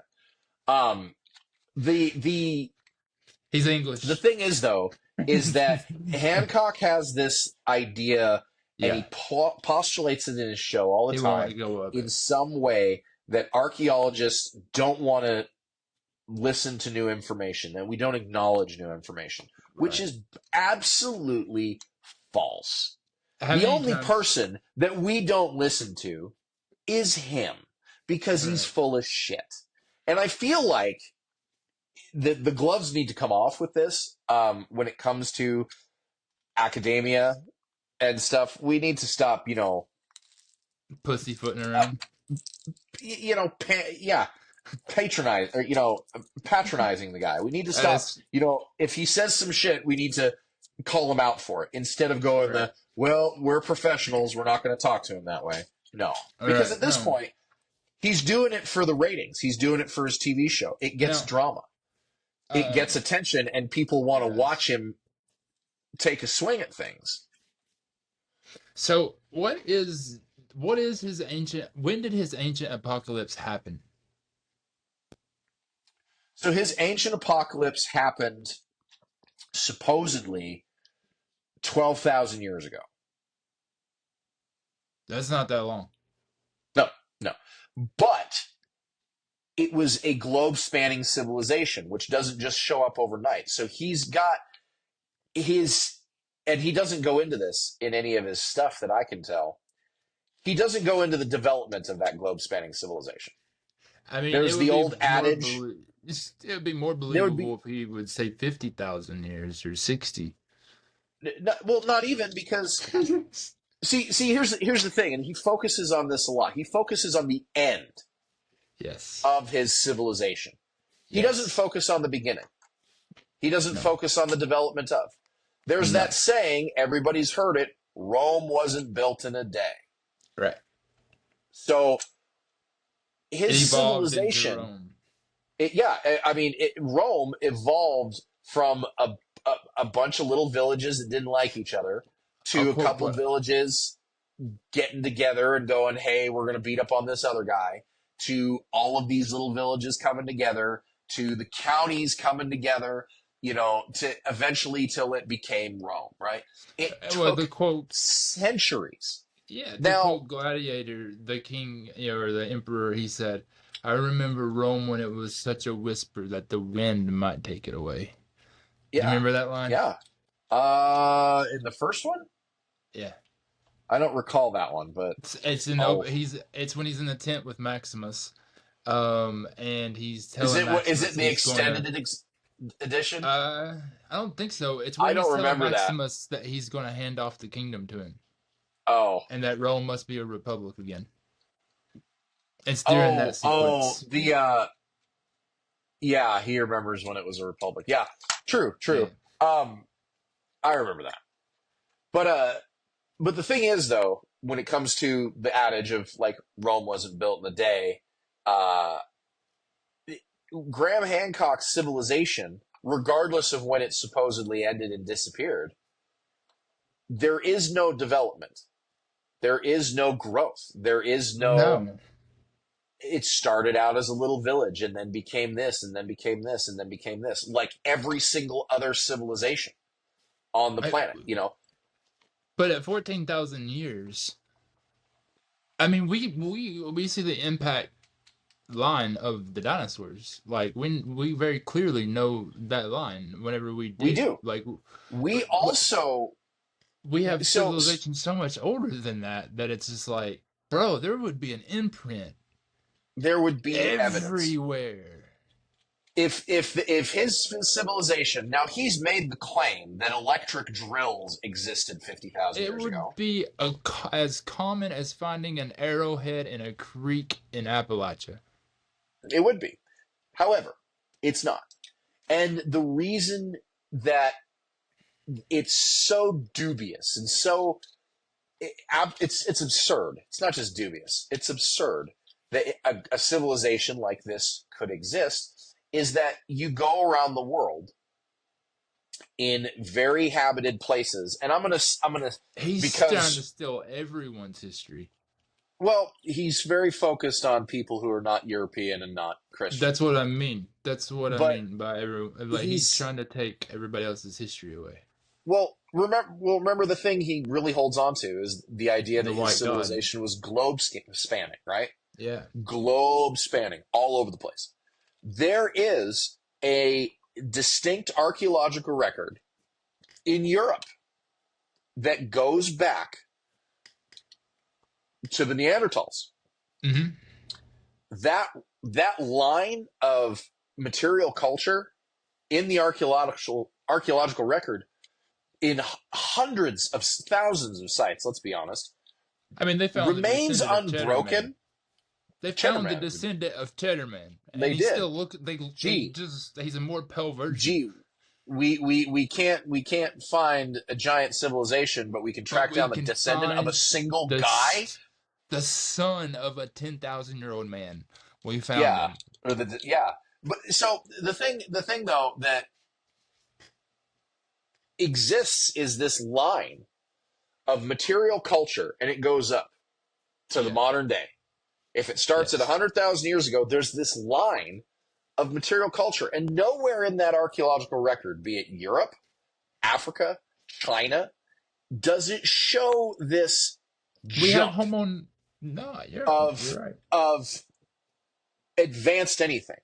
Nothing. No. It shows no place of jump. Evolution. It shows evolution. It shows evolution of creatures. It shows the evolution of cultural stuff.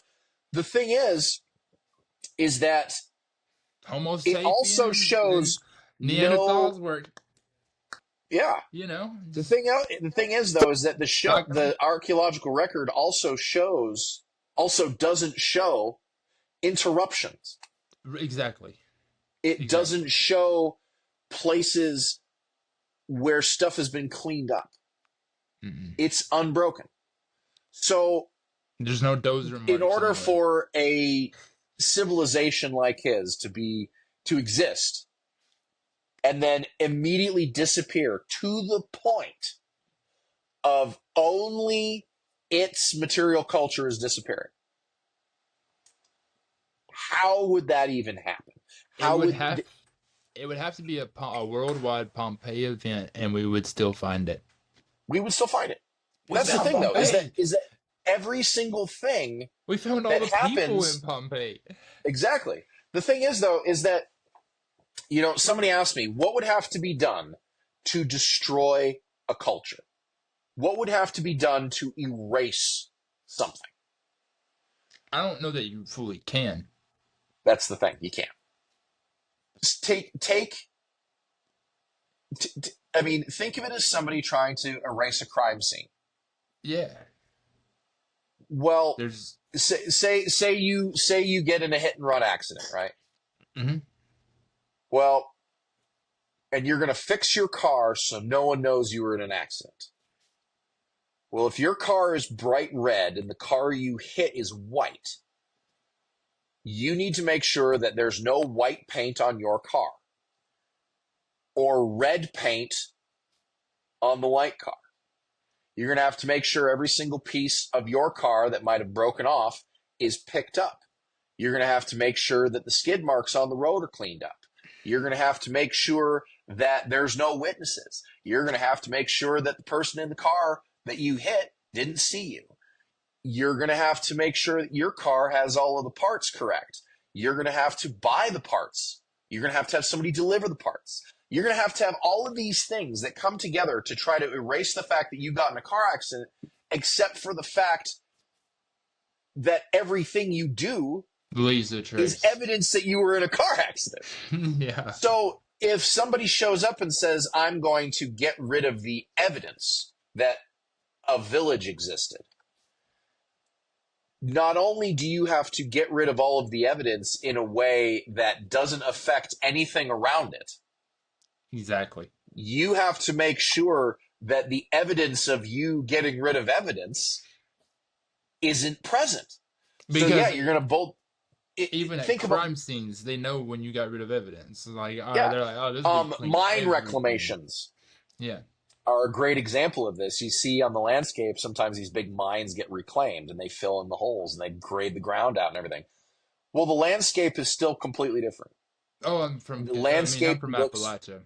yeah, exactly. Look at the reclaimed coal mines Yeah. when they bothered to do that. You're They don't still look the same at all. looking at evidence that something happened. Well, And that sometimes evidence you'll that be something walking. happened is evidence. There's freaking sinkholes everywhere because of Yeah. the underground mines caving in. The But sinkholes, the leveled out areas that used to be a pond that they parked machinery in, all of these things that change the landscape, Yep. you would have to account for. And for Graham Hancock's Mother Culture Civilization to just up and disappear in such a 100% absolute thing like it has done, to leave no evidence at any archaeological site, there would be it either such didn't a giant exist stand. or it would have disturbed everything else. It would have disturbed everything else around it. So the only way is that the ground literally just went and turned itself upside down. you would see that in the geological record. It's not, no, you would see the ocean stuff up top because that We could actually see that. happened in I know. Appalachia whenever Well, it the happens plates here. collided. Yeah, there's a few It happens mountains that here. are upside down and the There's sea level is on top. there is I found one of the most beautiful ripple stones, that show the bottom of the ocean. Yeah. Brachiopods, yeah. Yeah, I Or mean that's bivalves. just yeah, I mean that's probably from Pangea. Probably. Probably. Because it's I from a creek in found Appalachia. let's see here. I Have had a oh, piece of rock somewhere. There is there's a another one. I don't know, pieces of rock somewhere. Anyway, I have a I've piece got of coral too. Here's another one. oh yeah, I can see it. Yeah, Cool. yeah, Didn't you you can ask see me to everything. identify that? I did one time, I think, and yeah, because I didn't know what they were. Somewhere on my shelves of many things and junk, I have a rock, which is this rippled. It's a fossilized ocean floor because Yes, it I have a was piece of coral like that. yeah yeah. This is just like the rippled mud, and Mm. it's just wavy, right? I found a piece that was the size of the front end of a Honda. Oh wow. Beautiful. It's at 6,800 feet on a bare open mountain face. How did it get there? Well, it's because the mountain got pushed up and millions of years of geological forces. There is just east of Missoula a bunch of stratigraphy of the ocean floor, and it goes Hmm. up and does this. So not only is it all of the paper laying this way, you've actually turned it and then folded it. So you have this very distinct pattern in the Exactly. geology of the geology of the landscape, which if there was some sort of big cataclysmic event that would have destroyed everything about a civilization, it would have affected the geology. Yeah, well, even where you know what?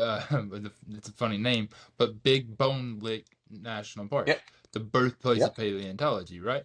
There's yep, salt springs there mm-hmm, because there was an ocean, and then the way that yep. the ice age and everything collided, it trapped these giant pockets of salt where Of salt water, saltwater yeah. springs still come up from Mm-hmm, the ground yeah. because there was an ocean there. There was an Well, ocean there, a and sea, and the and Mississippian if Sea. you yeah, and then if you look at that, you have very obviously an underwater landscape, and then it becomes an above water landscape, and then it becomes dinosaur landscape, and then it becomes mammoth landscape, and that's all visible. Now, if you wanted to dig down to just the salt landscape, you have to go through all that, and you damage all that as you go through it, And you damage all of it as you go and you through it. can't. And then at some point, in the middle of all that change, it becomes sticky goop, and all the Mm-hmm, mammoths go in because of the salt, because salt yep, settles and down then they get animals' trapped. stomachs, and they get trapped. Yep, then they get trapped, and then they die, and then they're in the fossil record. But And the we th- the thought that thing they is, still exist, and we went west hunting for them. well, that's the thing. That's the thing is a lot of the stuff, and this is another thing Graham Hancock does. A lot of the stuff in pseudoscience comes from that time period, comes from the Yeah. Victorian era, comes from the 1800s, because granted, we didn't know that much. Who What was the was president for that? Jefferson? Jefferson, yeah, because he had those mammoth bones brought to the White House, and he Uh-huh. sent expeditions out looking for these Lewis and giant Clark were looking. elephants. Yes, that was Lewis and Clark were supposed to yes, be looking. Now, yes. granted, granted, if you're in a place that's so young, like the United States when Jefferson was president, it's that back then, not understanding its extinction events, not understanding fossil records and stuff like that, just knowing that this is very old and it's got to come from somewhere. Well, we didn't know a giant comet Back slammed into the then, ground then. yeah, back then, it's understandable Right. to go, hey, look for these things while you're on your expedition. Now, you tell somebody in 2024 who's going on an expedition, look for mammoths. They're going to laugh at you because it's so obvious aware I we don't know know. that they're That extinct. what's his name? Forrest Giante is the extinct animal guy. He's been there's a I, guy who he always goes out searching for extinct animals. He's convinced the Tasmanian thing is still alive. well, see, that's the thing is that, like, in the case of like the Tasmanian tiger, Yeah. Forrest Gold. I can't Forrest something, but he's been on Joe Rogan, of course. uh, Um, well, but in his case, in his situation, there are still places and environments in Tasmania that could support a Tasmanian tiger totally, that you know that's very hard to access as a human. 30 years ago we couldn't get to. Right. Nowadays we can. Yeah, Nowadays we we can can look at fly. it. We can fly Um, over and look. well, we could do infrared. We could do whatever. The thing is, though, is that in some cases, hey, this creature could still exist. That's one thing. The Tasmanian tiger went extinct in the 30s. That is less than 100 years ago, so it could be Right. feasible.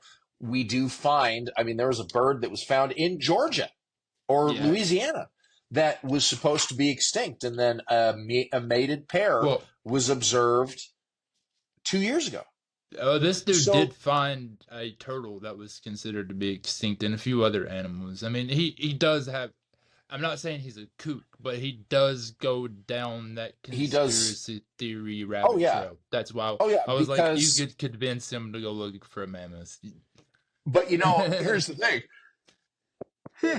Where he goes into that conspiracy rabbit hole, It's just for who's he clicks. doing that for? It's just for clicks. Exactly. But if It's to clicks make generate money. money, Yeah. for him to go do his expeditions, he's going to talk a bunch of crap and he's going to get their attention. Graham Hancock has to come up with a TV show. So Graham Hancock is going to make up a bunch of shit. Well, he Graham made a ton Hancock of is going to money on his stir books. stir the pot. Yeah. He's going to do all these things. He goes on the Joe Rogan show and he goes, archaeologists are out to get me. And we're like, we don't give a shit about you.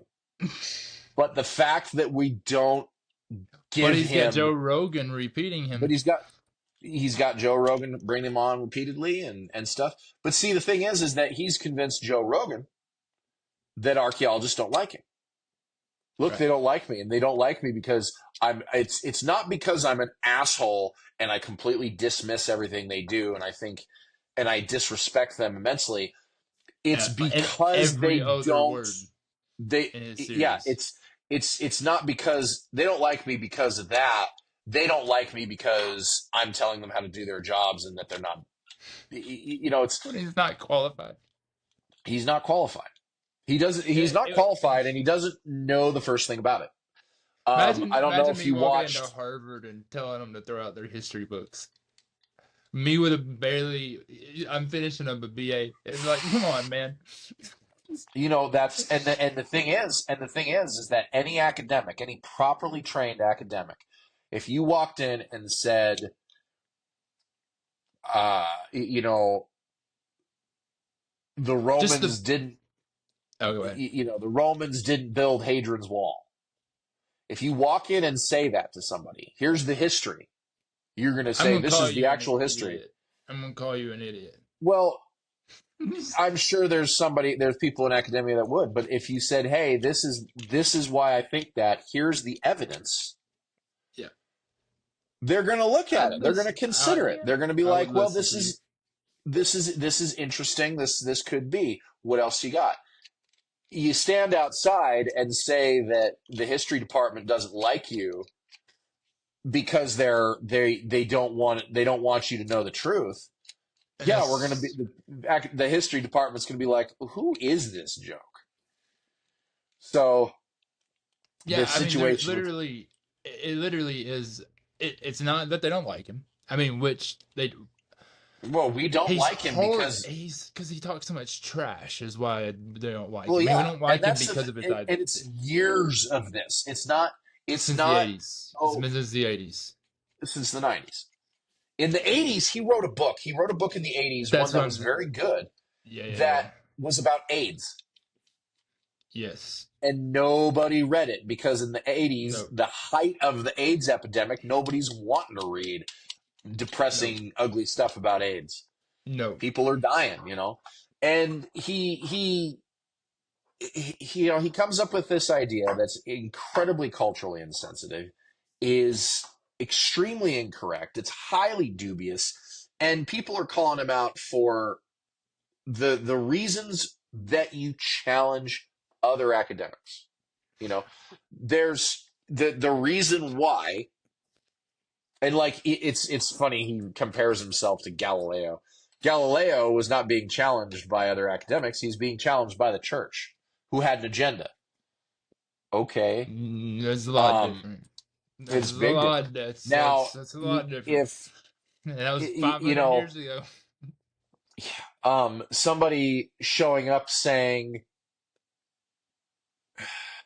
think of something in the medical field, right?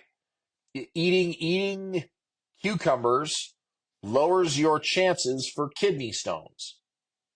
Is that true? I don't Kombucha know. cures cancer. Yeah, kombucha cures cancer. Here's this, and this. That was one of the Now, original things if for it. you have a bunch of doctors and you say cucumbers will cure cancer, that needs to be tested. That needs to be shown to exist. Somebody who doesn't believe you or needs more information should be like, well, what's your findings? What is your experiment that shows that this is true? Because if this is true, this is amazing. What is your Evidence. evidence? Now, if you were to write a paper saying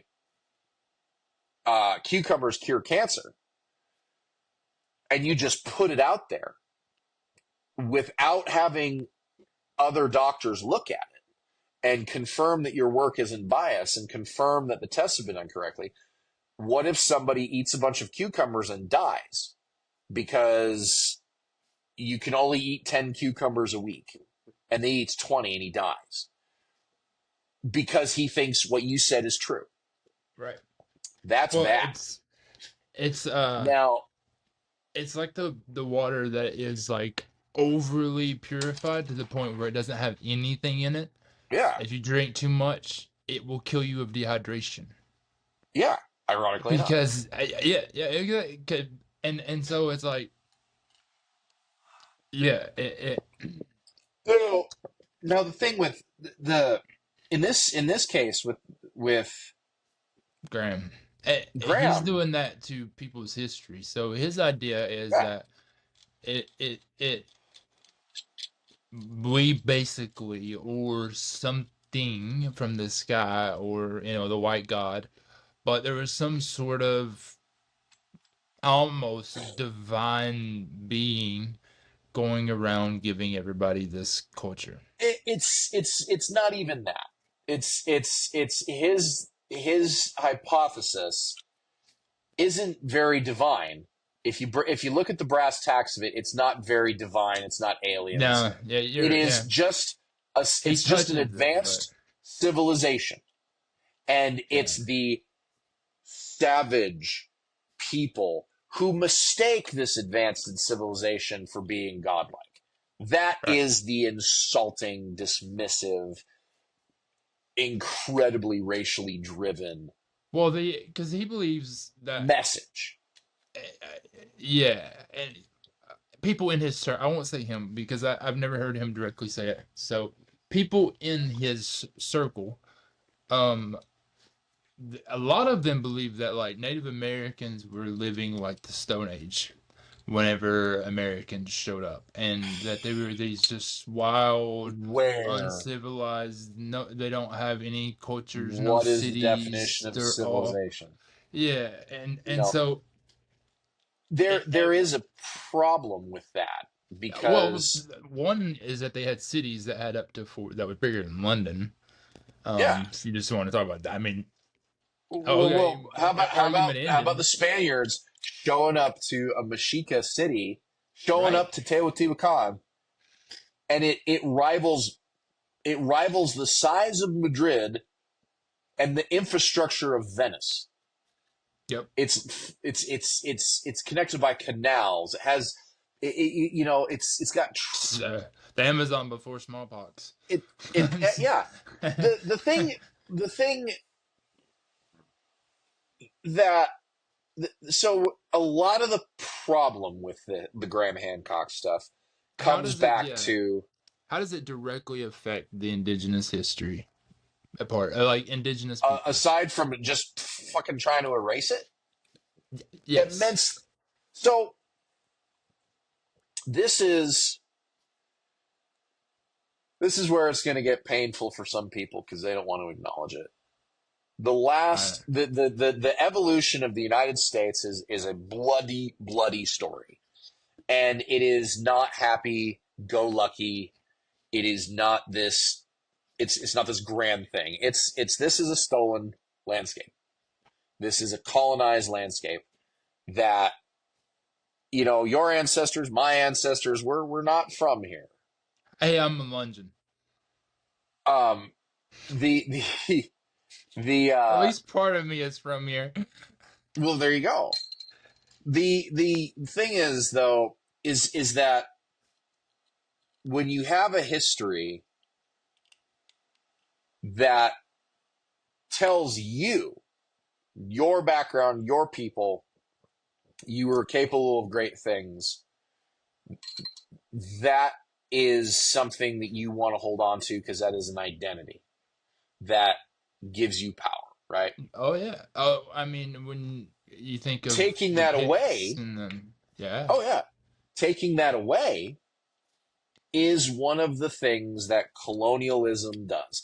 And it's that is not a white person this is thing. what I want you to say. Yep. That is a colonial thing. And you can be colonial and be any color you want. Ding ding Now, ding ding ding ding ding ding ding ding it's ding. it's Ding. it's most visible with Europeans, obviously, Yes. because Yes. it's the most recent.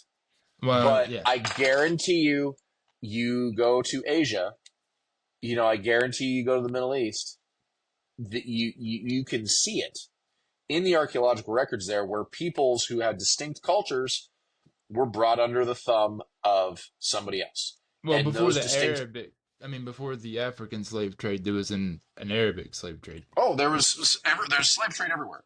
Humans Yeah. are not above that. Again, Mm, it is one of those acknowledgement things that people don't want to acknowledge. right. The when it comes to getting back to the Americas Hmm. though, what the pseudoscience does is rob any autonomy. It tries to erase any story, any bit of tie to the landscape. Because if you can remove the people's tie to the landscape, you can then make. Claim on the land. Uh oh. Boom, boom, boom, boom, boom, boom. No, you're good. Sorry about that. I got a phone So call because it wouldn't. Ugh. okay, Um, yeah, we're uploading again still, so we're good. Yeah. um, So if you can remove, for instance, Israel and Gaza, if you can remove the land claim, you can make claim to the land. Pretty much. That's what's One of the happening right things. now. Oh yeah. So since One the of the 40s, that's things what's been that. happening since the 40s. Oh yeah. Oh well, it's definitely right there. The thing about the Americas, though, is that people showed up and were in awe. The Spanish showed up Yes. and they had to square with their religion these people that were doing stuff that savages couldn't do in Oh you know yeah. in the and that challenges back then anyway, this idea that, you're the chosen people, you're your God is the best one. If these people were able to build a bigger civilization than yours and they didn't have God to help them, what does that say about your God? So there's that part of it.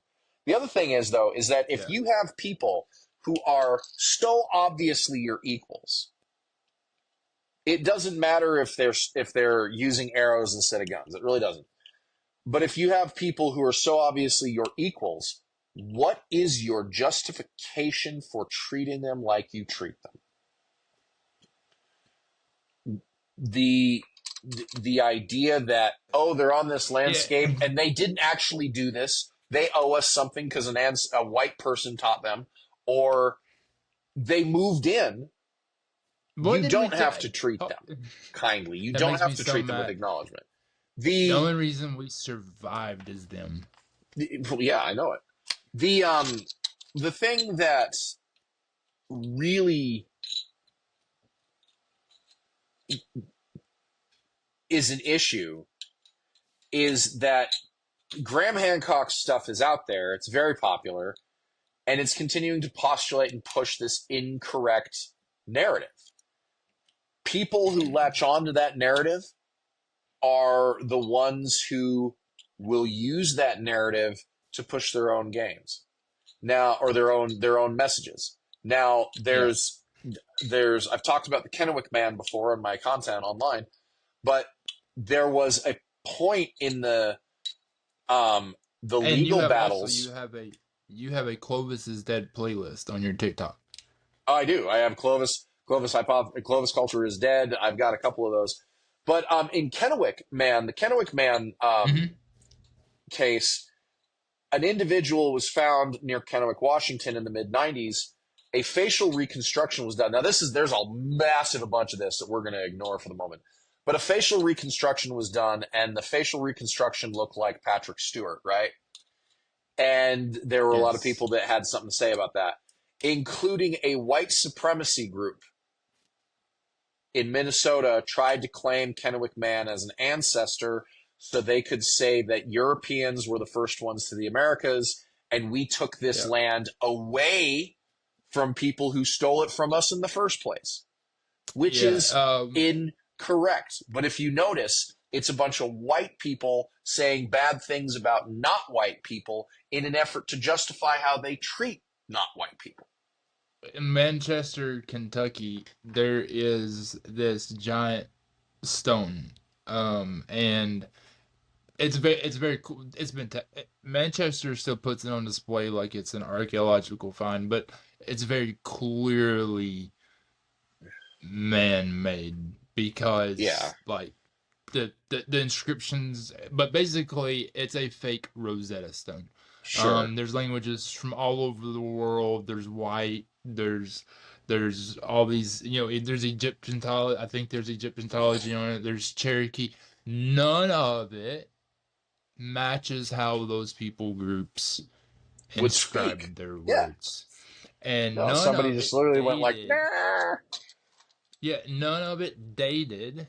Like none of the chip that Yeah, none of it's dated. None of it's confirmed to be tested. Yeah, none of no, I it get that. dated. Well, none of it dated to be old. It was only like 100 years, Yeah. 200 years. Like someone literally made this thing, Oh, and yeah. there is a whole like people will construct their whole belief systems around this rock of what America Because is. they don't know the details. That's the thing, is that they don't Yeah. know the details. If they read something, say they look at this And rock and they go, they refuse to be immigrants oh, yeah, and then pilgrims. that's so stupid. Now, it is, you get into a lot of philosophy sometimes now with how long are you here before you're not an immigrant anymore?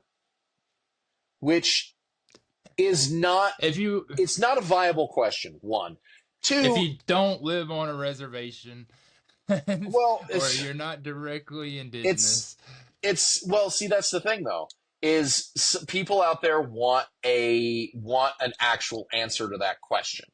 Graham Hancock kind of gives an answer to that question by going, the archaeologists are lying to you. here is this theory that shows that white people were actually here. Here is this hypothesis that pushes this. When you What's do the other cultural dude who does erasure, that? Scott Wolter, Yeah, yep, he's yep, one yep. that does it. There's a lot of people that do it. Is this the Um, History Channel guy? The um, where he's the America he Unearthed guy. yeah, yeah, that's what I'm talking about. Yeah, Yeah. I got in a shouting match with him on Twitter. Oh, I would love to. It'd be He so told me fun. to fuck off. He told me that I was a bad person because I don't like Graham Hancock. But the thing is though is And because he doesn't because he also, like Graham, doesn't support anything he says with evidence, and no, he everything fakes that he evidence. He was says is caught faking evidence what is this freaking obsession with these white dudes about we have to rewrite the history books? Like the history books are always moving, man. Like every time we they find something confirming, they change. well see the thing that's really that is really an issue is that it's not confirming what they want Why do you think we update the history books every couple of years?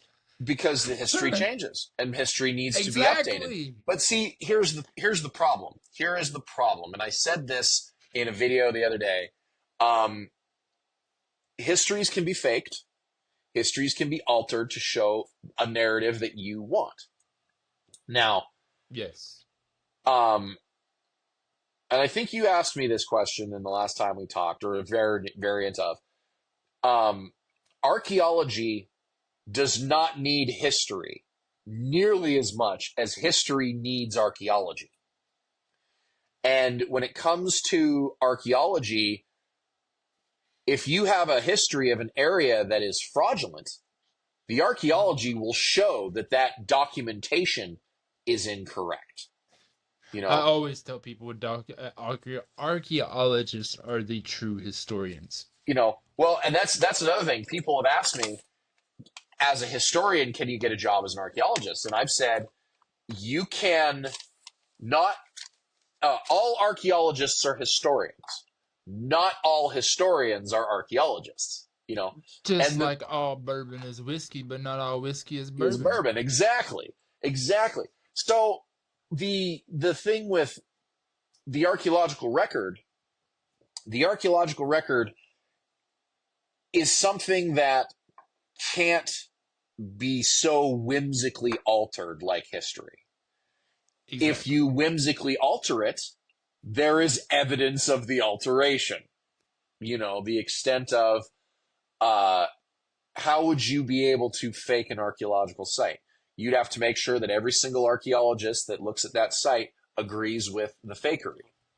Mm-hmm. That means you're looking at people from multiple countries and Well, multiple educational systems and career focuses, but they're all able to recognize that this site was fabricated. The because it's more my specialty. A prime example of this would be King Josiah, in the Old Testament. Whenever they show back up to the temple and they magically find the law in the basement of this ruined temple. But he then goes through Jerusalem, just ransacking any evidence of God's wife, right? Yeah, Um, just completely. What was her name? Lilith. Oh my. I don't know. No, no, no, no. Um, um, um, um, um, um. I've made whole videos on her. I is not biblical, so Zephora is the wife of Moses. Um, let's see, and wife of God. Where's Dan McQuillan when you need it? Asherah. okay. Um, and so basically, wipes it out, wipes it off the history books, wipes it out of the religious text, wipes it out of everything. Archaeological record finds it, Yeah, exactly. Exactly. You and can't. they find where the evidence of him even trying to remove it, Yep. like Yeah. they find the whole We, thing. we were able to track and find the removal of Akhenaten from Egyptian Yes. writings. The Yes, the yes. the archaeological record does not care about your history. The archaeological We can't record do that. is the history can tell a story. The archaeology is the evidence that shows that story is true. There are people who It's don't the want to cornerstone. acknowledge that ancient peoples who are not white or Christian were able to do things. One of the greatest injustices across the entirety of the planet is racism. Regardless of the Yeah. direction racism is focused, racism exists. And there are people who absolutely want their narrative or their idea of what the narrative should be to be in place. And archaeology does not play that game. But So, we only do that with indigenous, like, no one no, questions who built the Great Wall of China. no one questions who built the Great Wall of China. That's true. That's true. No one questions it. There's a lot of stories, though, on how horrible the people were treated, Oh, which, absolutely, of course. okay, there's a bash on China there. But yeah, no one seems to Right. question that, but China exists in the old world. China exists in this place where it was known Yes. about. If you look at the Middle East, China would all of the have the fingerprint of the Great Cataclysm yeah, more than well, anyone everything. almost. You know, Yeah. if you look, the Americas is a thing that the Vikings discovered it. Let's just say it like that. The Vikings were the first Europeans to show up, and they were here on They discovered business. a hood they didn't know existed. All They right. they were They here on showed up business, on and then they stopped coming here because business wasn't good enough. That's essentially what it was. It was an economical thing. yeah. It was too hard to Yeah. survive. Not enough value in doing so, et cetera, so forth. Nobody that this is a time period, and it's a time period when the Vikings are still pagans. They're still, Well, and it's Christianity at the is. end, but it's also at the end, the very end of the Viking Age. Yeah, exactly. So what the Spanish then go out and do their thing. Columbus comes over, and they suddenly have to j- juggle and acknowledge the fact that there's a place that exists that their Bible did not talk about. Right. Oh no! Right. So No, now no. they're struggling to Oh, you this know book only address covered that. about a 6,000-mile radius. Uh-oh. Yeah, but God knows everything, so God should know what's on the other side of the ocean. God should know. It should be in the book. It's not in the book. What do we do? Um, What do we do? Oh, it's no. it the So I you know stopped the believing in the book. um the thing is with the Graham Hancock stuff just being the next Man, I generation love and glass bottle Cokes like you're drinking. They're so good. yes, Coke. Yay. Ah, that's one of my favorite beers. Only comes out this time of year, so I'm I'm from doing it. Kentucky. I'm There you from go. Kentucky. The Graham Hancock's stuff is just another generation of attempts of cultural erasure and the propagation of stuff that dismisses the cultural achievements of somebody So, who yeah. there is a marked difference between them and the big population, however you want to call that, and there is some sort of attempt to invalidate them. So what it boils down to is that Graham Hancock with his and I got in a debate I got petty with somebody on my Instagram because I did a video on Graham and I was just like, this is nonsense. And they were like, it's a theory, it's a theory, it's a theory. I was like, it's One, no, that it's not a it's not theory. a It's it's a not a theory hypothesis. because well, and it's been proven wrong, It's been and so proved. it's Well, yeah, officially dead. It's not anything anymore. yeah. Graham Hancock stuff has been proven wrong by the Yeah, it's people not he anything doesn't anymore. like.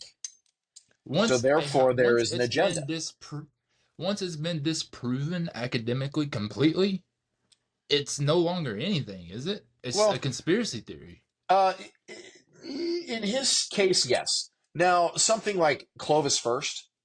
Clovis First Right. is That's not what still I'm talking about. taught.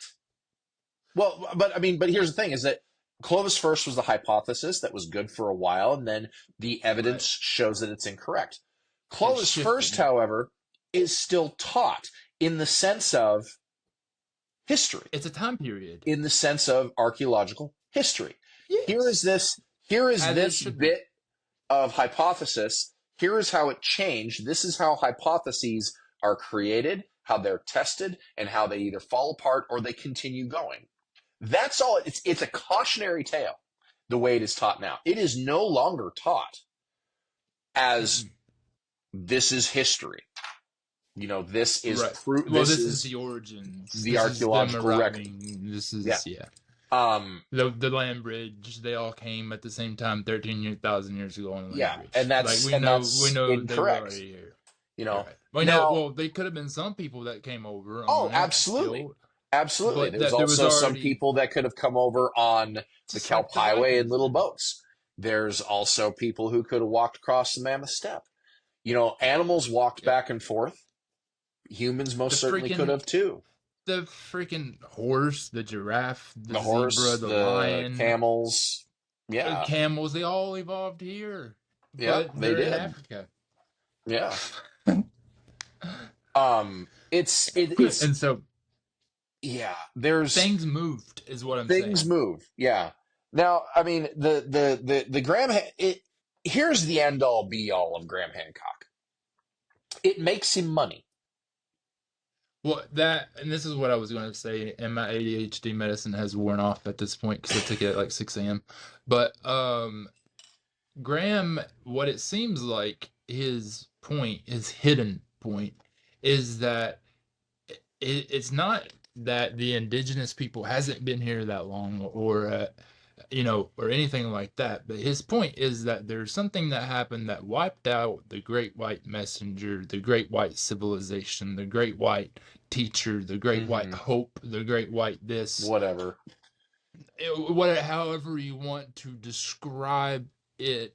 But the great Atlantis white people who were smarter than everyone and feeding the world this technology,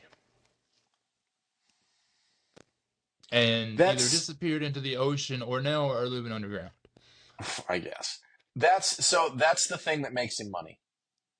His But books if you boil it down to it, is that really? I essentially. mean, the evidence wiped out the white hope of it, Well, I think or I the think white his biggest influence. his that is what more Even though people are he won't taking from it. say it that way. I He won't think say it that way. no, he won't. And there are people who claim that he's not racist. I'm one of those. If you stand up to be counted with, the enemy of everything the Grail stands for, who gives a damn what you think? The If it barks like a dog, if it it's a barks like a dog. dog, it thinks it's a dog anyway. The the stuff that I feel And Gen Alpha, is I that tell you. when it comes down to this, Graham Hancock has a belief, and he would very much like Yes. people to believe it. The problem is that if he's shown to be wrong, that belief is no longer going to provide him with resources, provide him with money. No one's going to buy his Nor books is if he he's going, but he's also not going to back off of it.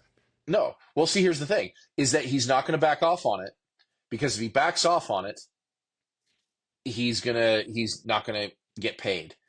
If he's proven wrong, he's no longer going to get paid.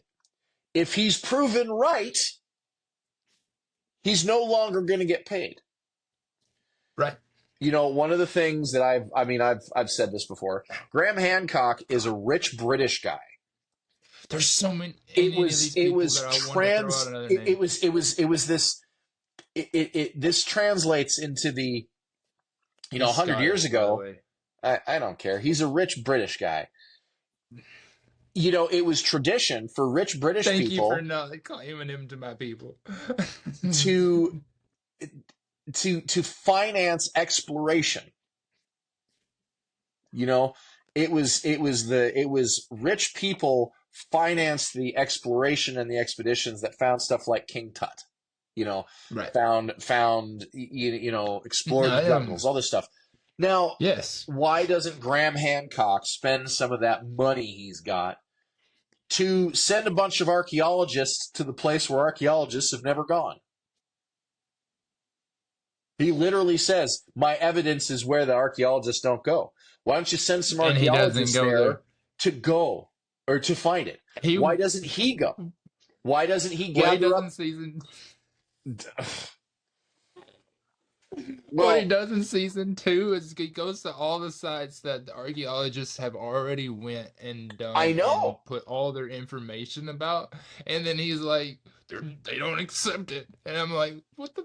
They freaking wrote We, it. that's the most, that's one of the things that he does a lot is that he shows up and then he makes up his own He did narrative. that at White Sands. He did I that know at he White does. Sands.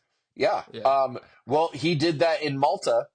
The island nation Yep. of Malta kicked him out in Yes. the first season. First, they wouldn't let him in, and Well, then he was like, Suvia attack. Serpent Suvia attack. Mound, Ohio. Ohio would not let him in to They film. told him to screw off. They And, told him to screw well, they off. denied He his flew a film drone permits. over. You're not He flew a supposed to. drone over anyway. You're not He did. supposed to. I It's know, in season 2. but you're not supposed to. And, Yeah, it's you gonna know, cost him. he wrote, he came up with this, oh, look at this. There's a conspiracy because they won't let me go here. The conspiracy Yeah. was, Immediately, and then he yeah, brought Joe Rogan on right after that to back him up. oh yeah. But see, the thing is that he gets this letter, he brings it on the show, he says this is the conspiracy, and the letter literally says, out of respect for the indigenous peoples whose ancestors built this, we cannot in good conscience let you film here. In addition to the fact Yes. that we're not shutting down this national park. There he is, Kennewick. They're not going to That's shut down Patrick this. Stewart, bro. That's Patrick Stewart. Hold on. No, that's Professor Xavier. um, they weren't gonna shut down a public place for him to come film. Right. They weren't. Because it's not real history. If he was Well, doing it not out even of real that. history and Not even that. You're required to get filming permits if you're going to be making money yes, off this stuff. And especially the with indigenous agency sites. gives, well, the agencies give it consideration based on, how much money is going to be made in a day from tourists versus this guy. How many people, are we going to have to close down the facility? Are we going to have to lay off workers for the day? Are we going to have to do? Here's all of this stuff that it gets considered. And hey, if it's too much of a chore and it's not worth the effort, no, you're not going to film. If it's in violation of whatever regulations, you're not allowed to fly a drone in Yellowstone. Right. The people that get permission to fly drones in Yellowstone for the documentaries, they have jumped through hoops of paperwork. It's not to it's not to be mean to them. It's not to prevent them from learning the truth of some conspiracy. We're not going to harass the animals, guys. Because if you do it, Yeah, well, everybody's going to want to do it. well, we're not allowed to fly drones here in Virginia Beach in most places. And even then, we're not allowed to go over a certain extent. You know why? Because there's a naval air base right here, and we could Yeah, fly our drone straight into a fighter jet exactly. and There's crash it there's into there's humans. issues. Yeah, there's issues with air traffic. There's Yes. 100 different rules and a lot of stuff, and people just don't seem to recognize them, and they don't want to Right. recognize them because the rules don't apply to them. You know, Right. the it's that's the behind That, that's the that's the justification for the privilege. looters. Or, Yeah, that's the looter's right. privilege. They go, "Oh, you're an archaeologist. You're just a government paid looter." It's like, You're not government looter. really. There's 1,000 different reasons between how we do our work and how you're looting an archaeological site. There's 1,000 Well, different things. not not to mention half the stuff you guys dig out, you cover back up and put back in the We ground. don't, yeah, we don't collect it. We don't take it home. But see, No. because we get to dig it up, Hmm. people don't like that because people get to Right. go someplace.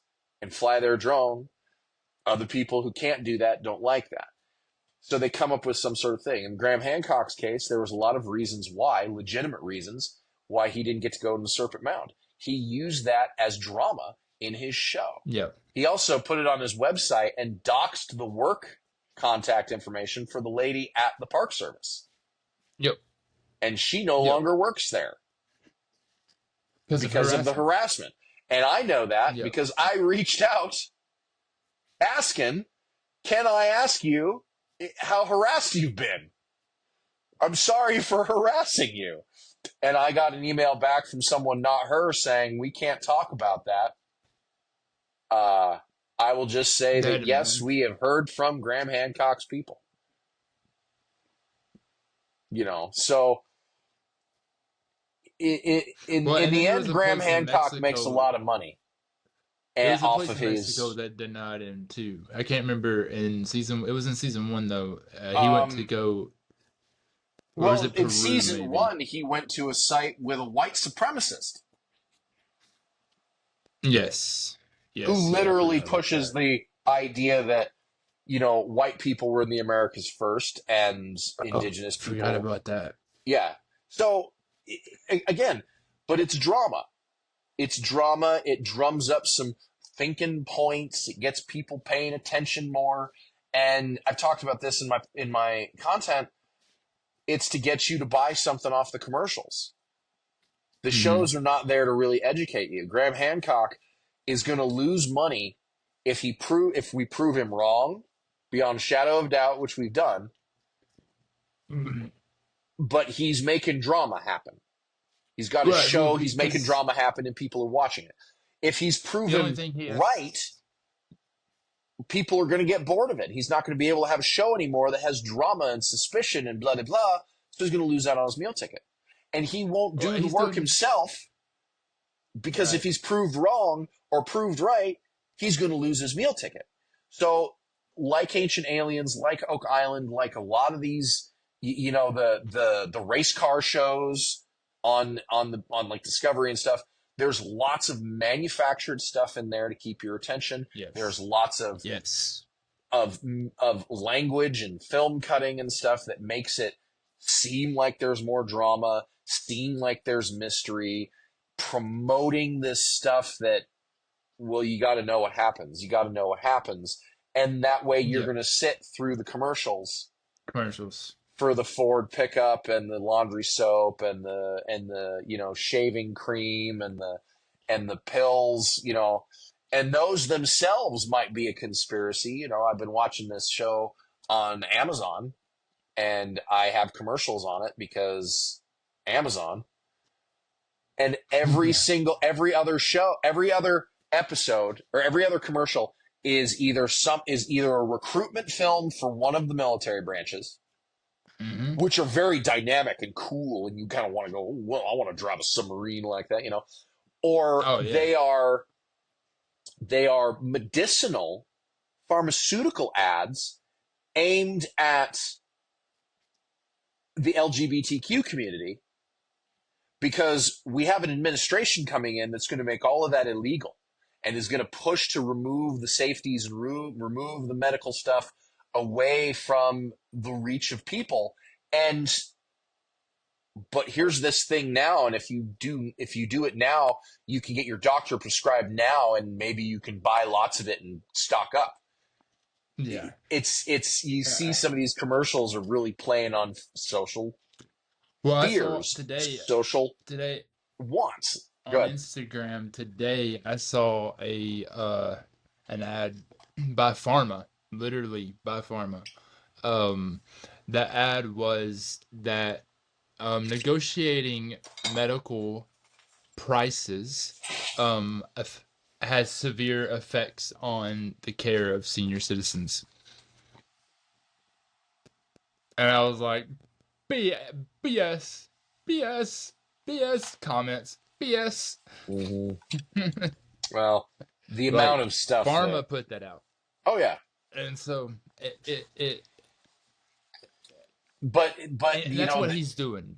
He's doing the same thing. Hancock's TV show is a vehicle to sell stuff. His Yes. evidence, his show is geared towards the mystery of it and the conspiracy of it. And that because that's a formula that keeps people's attention. It is. And he's got to keep up this malarkey of conspiracy and how archaeologists don't like him and how he's being mistreated because of his views. Now, So, the drug sounds use like the stuff. Donald. Oh yeah, well that's exactly it. It's exactly it. So Yeah. did you ever see the letter, the SAA letter? So the Society for American Archaeology wrote a letter about the show, About Ancient Apocalypse. about the Ancient Apocalypse when it first came out. So Hmm. um, I'll read it. I'll read it here. Um, and this comes from the president. Um, was it the president? Yeah, the president of the Society for American Archaeology. I write this open letter to express the Society for American Archaeology's concern over the series Ancient Apocalypse, hosted by Graham Hancock, produced by ITN Productions, and aired on Netflix beginning November 11th. This series publicly disparages archaeologists and devalues the archaeological profession on the basis of false claims and disinformation. I write to encourage you to correctly classify the genre of the show, to provide disclaimers about the unfounded suppositions of the show, and ideally to balance the deleterious, that's a word, content that in the show, Deleterious content. Yeah. yeah, which scientifically accurate information, or with scientifically accurate information about our human past. The Society for American Archaeology is an international organization since its founding in 1934 has been dedicated to research, interpretation, and protection of the archaeological heritage of the Americas. There's a bunch of fluff, essentially laying out why this SAA is. There you go. Right here it is. Um, Documents.saa.org Yep. is where you can find it. The three principal concerns in regards to Ancient Apocalypse. The host of the series repeatedly and vigorously dismisses archaeologists and the practice of archaeology with aggressive rhetoric, willfully seeking to cause harm to our membership and our professionals in the public eye.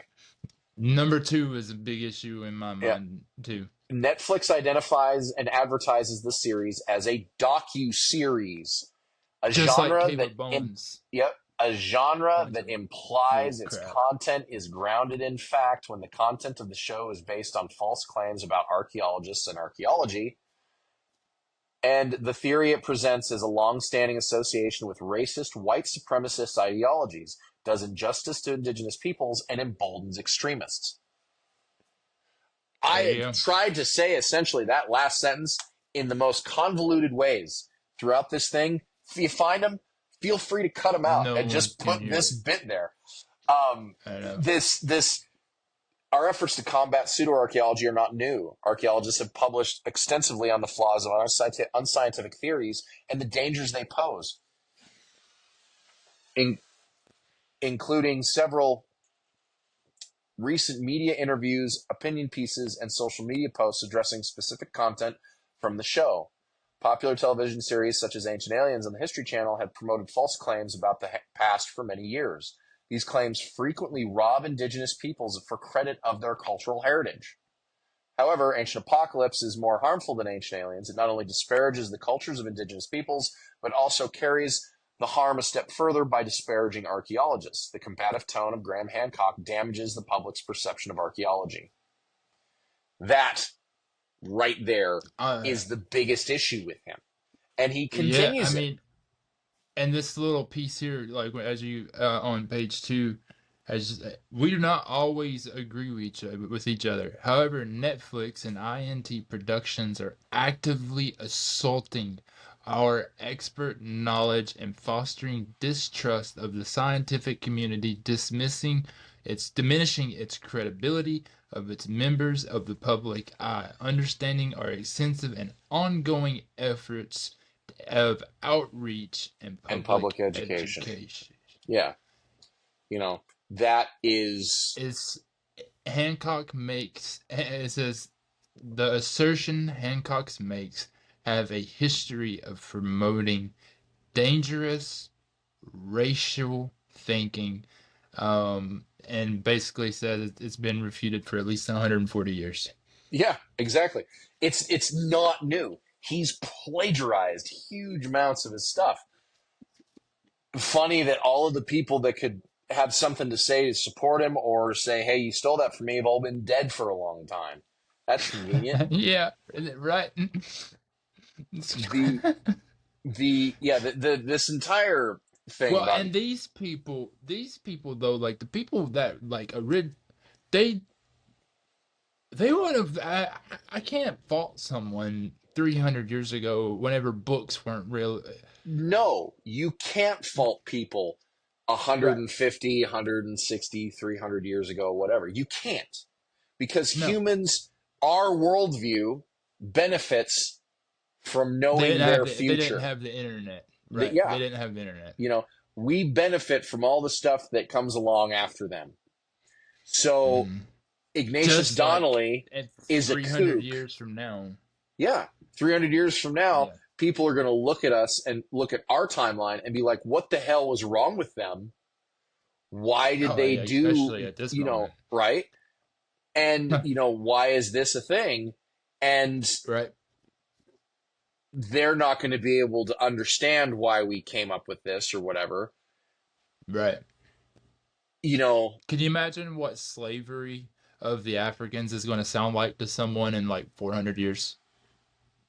it'll probably sound like what the slavery of Europeans Gladiators or was something. Yeah. to the Romans and the Middle Eastern cultures and stuff.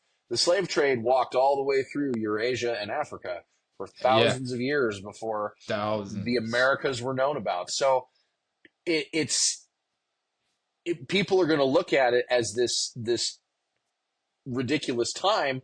They're probably also not going to pay that much attention to it because Right. it's going to be, hopefully, something that we have evolved socially to move past. And At that, yeah. and we've reached that point of forgiveness, acknowledgement, empathy, respect. 300 years from now, the idealism of Star Trek, let's have that be the thing. It would be nice. I have Right. no idea what it'll actually do. You know, the issues that the Graham Hancock stuff Well, promotes, just like we said in this letter, is extensive and it's it problematic. is. And And it's been debunked for over a century. yeah, multiple times. It's been debunked since slavery was a thing. Yeah, yeah. Since the end of the You Civil know, War, it has the been debunked. the the Ignatius Donnelly is the first one to claim Plato as a historical source.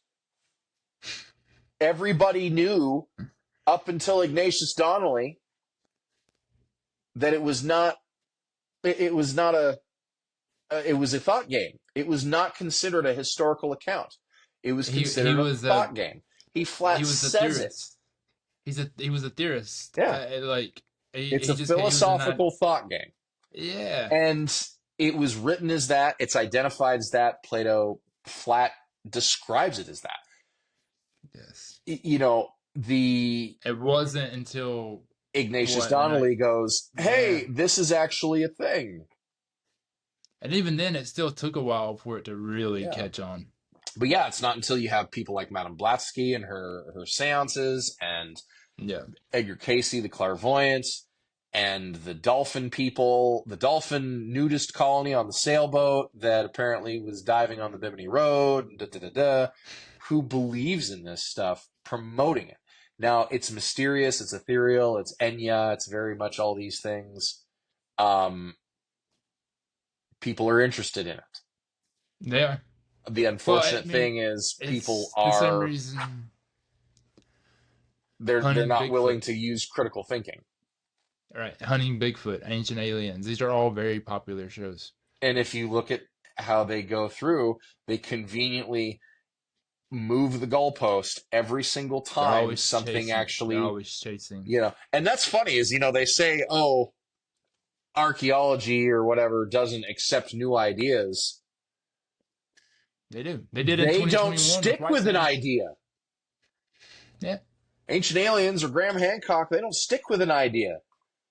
Mm-mm. They constantly move the goalposts. They constantly, hey, these little aliens with their feet would have left tracks. Oh, next season they're talking about aliens that are essentially ghosts that don't leave tracks. That's why there's no tracks. And it's like, History so Channel History Channel ran a whole show about how redheads have a strand of alien DNA. great, great. That's what we're dealing with. And that's the category though that that's why I did this episode. That's the category I want people to put Graham Hancock in. He is nothing more than a History Channel ancient aliens conspiracy theorist, only he is targeting indigenous people and not aliens. And he is Well, actively changing history, he's trying to trying to. change actual factual history to Hmm. fit what he wants. Just like, like I'm taking a Bible verse and molding it to your belief instead of Hmm. actually in its historical context of 2,000 years ago, talking to some random person.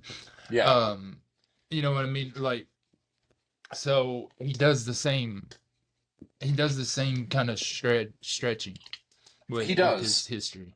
And that is, he does. And that is the That's why the cornerstone of Jews. the, That was one of the reasons the Jews hated Jesus so much, because he was out to change their history. So you know, I'm not a biblical scholar, so I'll take your word for it. yeah, I I find that the continued issues with Graham Hancock are exactly what was laid out in that letter. Is that it's it detrimental to is. this field. It's detrimental to the people whose history is being actively erased. It's encouraging others to actively erase their history. And this is not just a white thing, because in the as in the recent months and in the last couple of years, but I've seen it. But in recent months, it gets more and more. Are there's the Eurocentric groups that believe in Graham Hancock and that everybody had to be white in order to give civilization out, and then there are the Afrocentric groups where you have to be black, and Hmm. the superior races were black, and the gifters of civilization were black, and they show up There's a and they do the TikTok. There's a same TikTok. Port City thing. Vibes. Do you Oh follow yeah. Port City Vibes? Uh, Yeah, he's coming on eventually. We've talked a few times. I'm gonna get him on. uh, if he's one of the guys that pushes the No, Afrocentrism, he's one of he's the guy debating them all. oh well, maybe I've seen him. I Port don't know. City Vibes. He calls them pretendians. Oh He goes after them. Like he well, has good. open debates. Somebody Like should. yeah, I will tell I'll you send right you his stuff. now that, yeah, send me some of the stuff. I will tell you right now that every single time I see something like that or I get tagged in something like that, I'm very hesitant on addressing it, because I guarantee you no one is going to listen to the archaeologist. Everyone's just going to hear a white guy denying someone who's not white. Yeah, And it's like that's why I stay out of there's it. an issue. There's an issue that Yeah, that's the default. But, yeah. you know, so what it comes down to, the pseudoscience is harmful in ways that people really don't want to get, Right. or they are not willing to spend the critical thinking to get. Right. It's the same reason people still hold on to Bigfoot, and there's no arc Or the something Confederacy. that or the Confederacy. Did you know there's a town in Brazil? Yeah, There's a town in Brazil where a lot of Confederate soldiers ran retreated out to. to, and it is literally set up as a Confederate town. Yeah, Like it's and their flag there's and also everything. still little communes of the good Germans in Oh yeah. Argentina. Hmm. It's where, yeah. And the KKK is not a hate group according to the United States government. Well, that should change. I think we should. They're not a terrorist group. And some of the other things that Graham Hancock's believe, and we can wrap up with this because it's after midnight my time. Yeah. Um, and, the Great Pyramids is an energy source. No, Um, the poles is what shifted, causing the great cataclysms. I thought it was comets. Um, that's what I thought too. But he suggests let's see. I didn't write down the source, but basically, Hancock suggests that the sudden pole shifts created catastrophic events, erasing the advanced civilization's evidence. Well, we discussed the inland stuff that would not be erased, but Yeah, okay. right. I know. I mean, this is stuff that he has said. Including the geological evidence that would show the event. But Yep. yeah, And then of course he actually believes in Atlantis. well, he keeps moving the goalpost. He keeps moving, and And he it's moves it as y'all do. As it's a y'all move. whataboutism.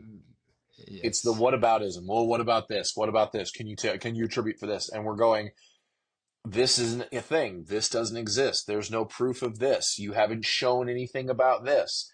Yep. And we And I feel still are playing nice. I feel like we're still playing nice.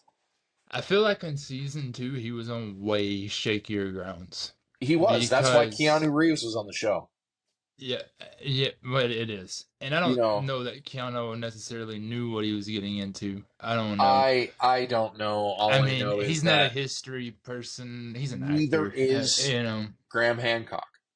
But that's see, true. He's just a reporter. that's the thing that about the Keanu Reeves thing. And we've talked about this Yeah, yeah, yeah. in chat, and I've done some videos on it, and others have done videos on it. It's The whole reason Keanu Reeves is on that show is because Keanu Reeves is known as a nice guy. He's known as this mensch of a human. You want to be like Keanu Reeves because he's kind and he's generous and all this yeah, stuff. And how can you not like Keanu Reeves yep. until you learn that, he's willing to throw his hat in with Uh, this type of thing, and yeah, I mean, and I am not that uber mensch awesome dude like Keanu Reeves is. I am full of flaws and all these things. I was offered a chance to be on a TV show that was essentially Graham Hancock's crap, and or had to have one. It would have cured all of my money issues. I would have been probably famous like Josh Gates. I didn't agree to it. you didn't sell out. I You didn't didn't sell sell out out. academics.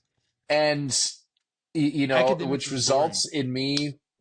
which results in me working for a forest in a little office that's cold because the heating is junk at the station, and I'm walking in 3 feet of snow, Bro, you posted a and video today, and I was glad I was in Virginia. it's well, that's just the past. I There's no saw snow at that. my house. I saw that snow. I was like, screw that. There's no snow at my house. That's 2,000 feet higher than I am right now. So Jeez. there's still no snow at my house, but yeah, up high there is. I'm doing boring archaeology work. Yeah. Even though the most boring archaeology work is still better than the most exciting day at a bank.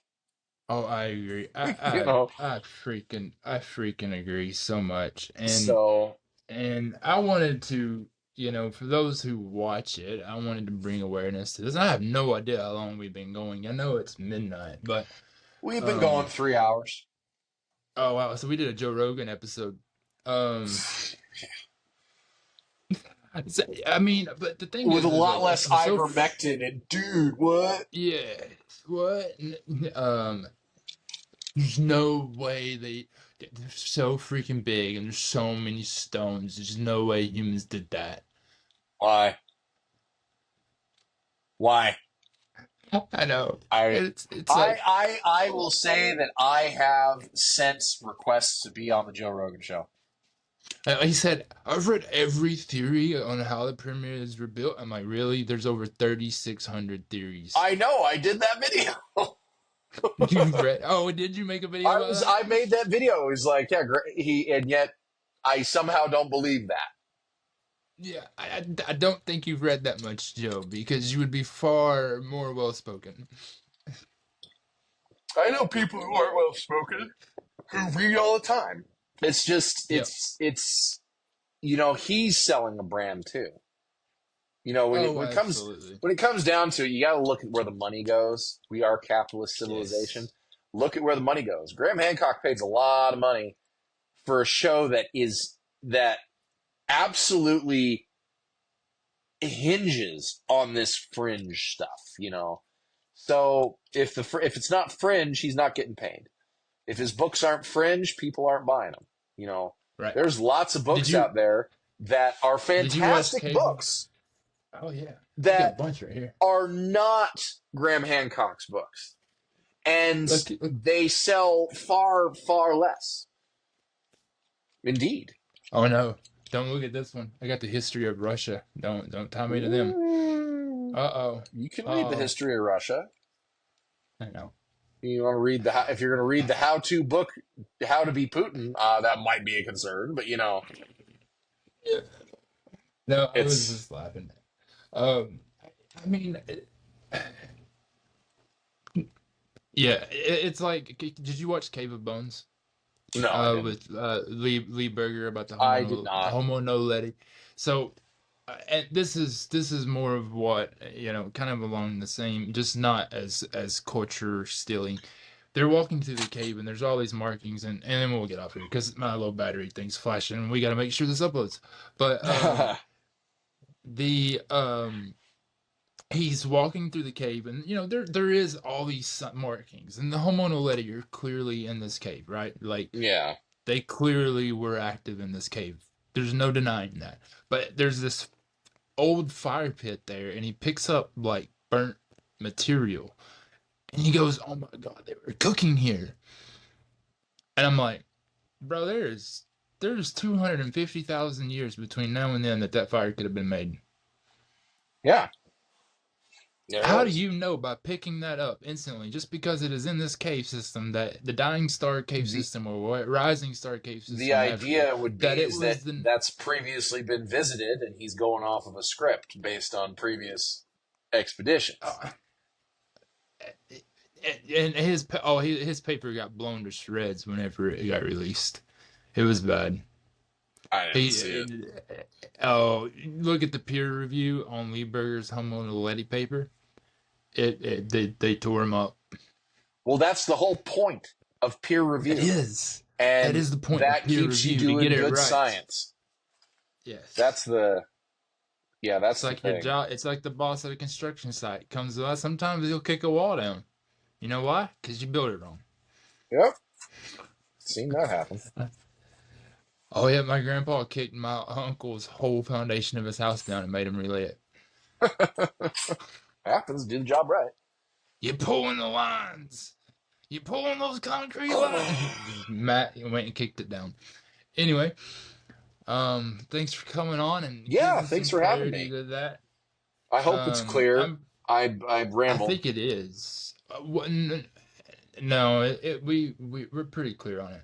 Um, I'm gonna cut out not some of it, but I'm not 3 hours. I might do two parts. I might Sure.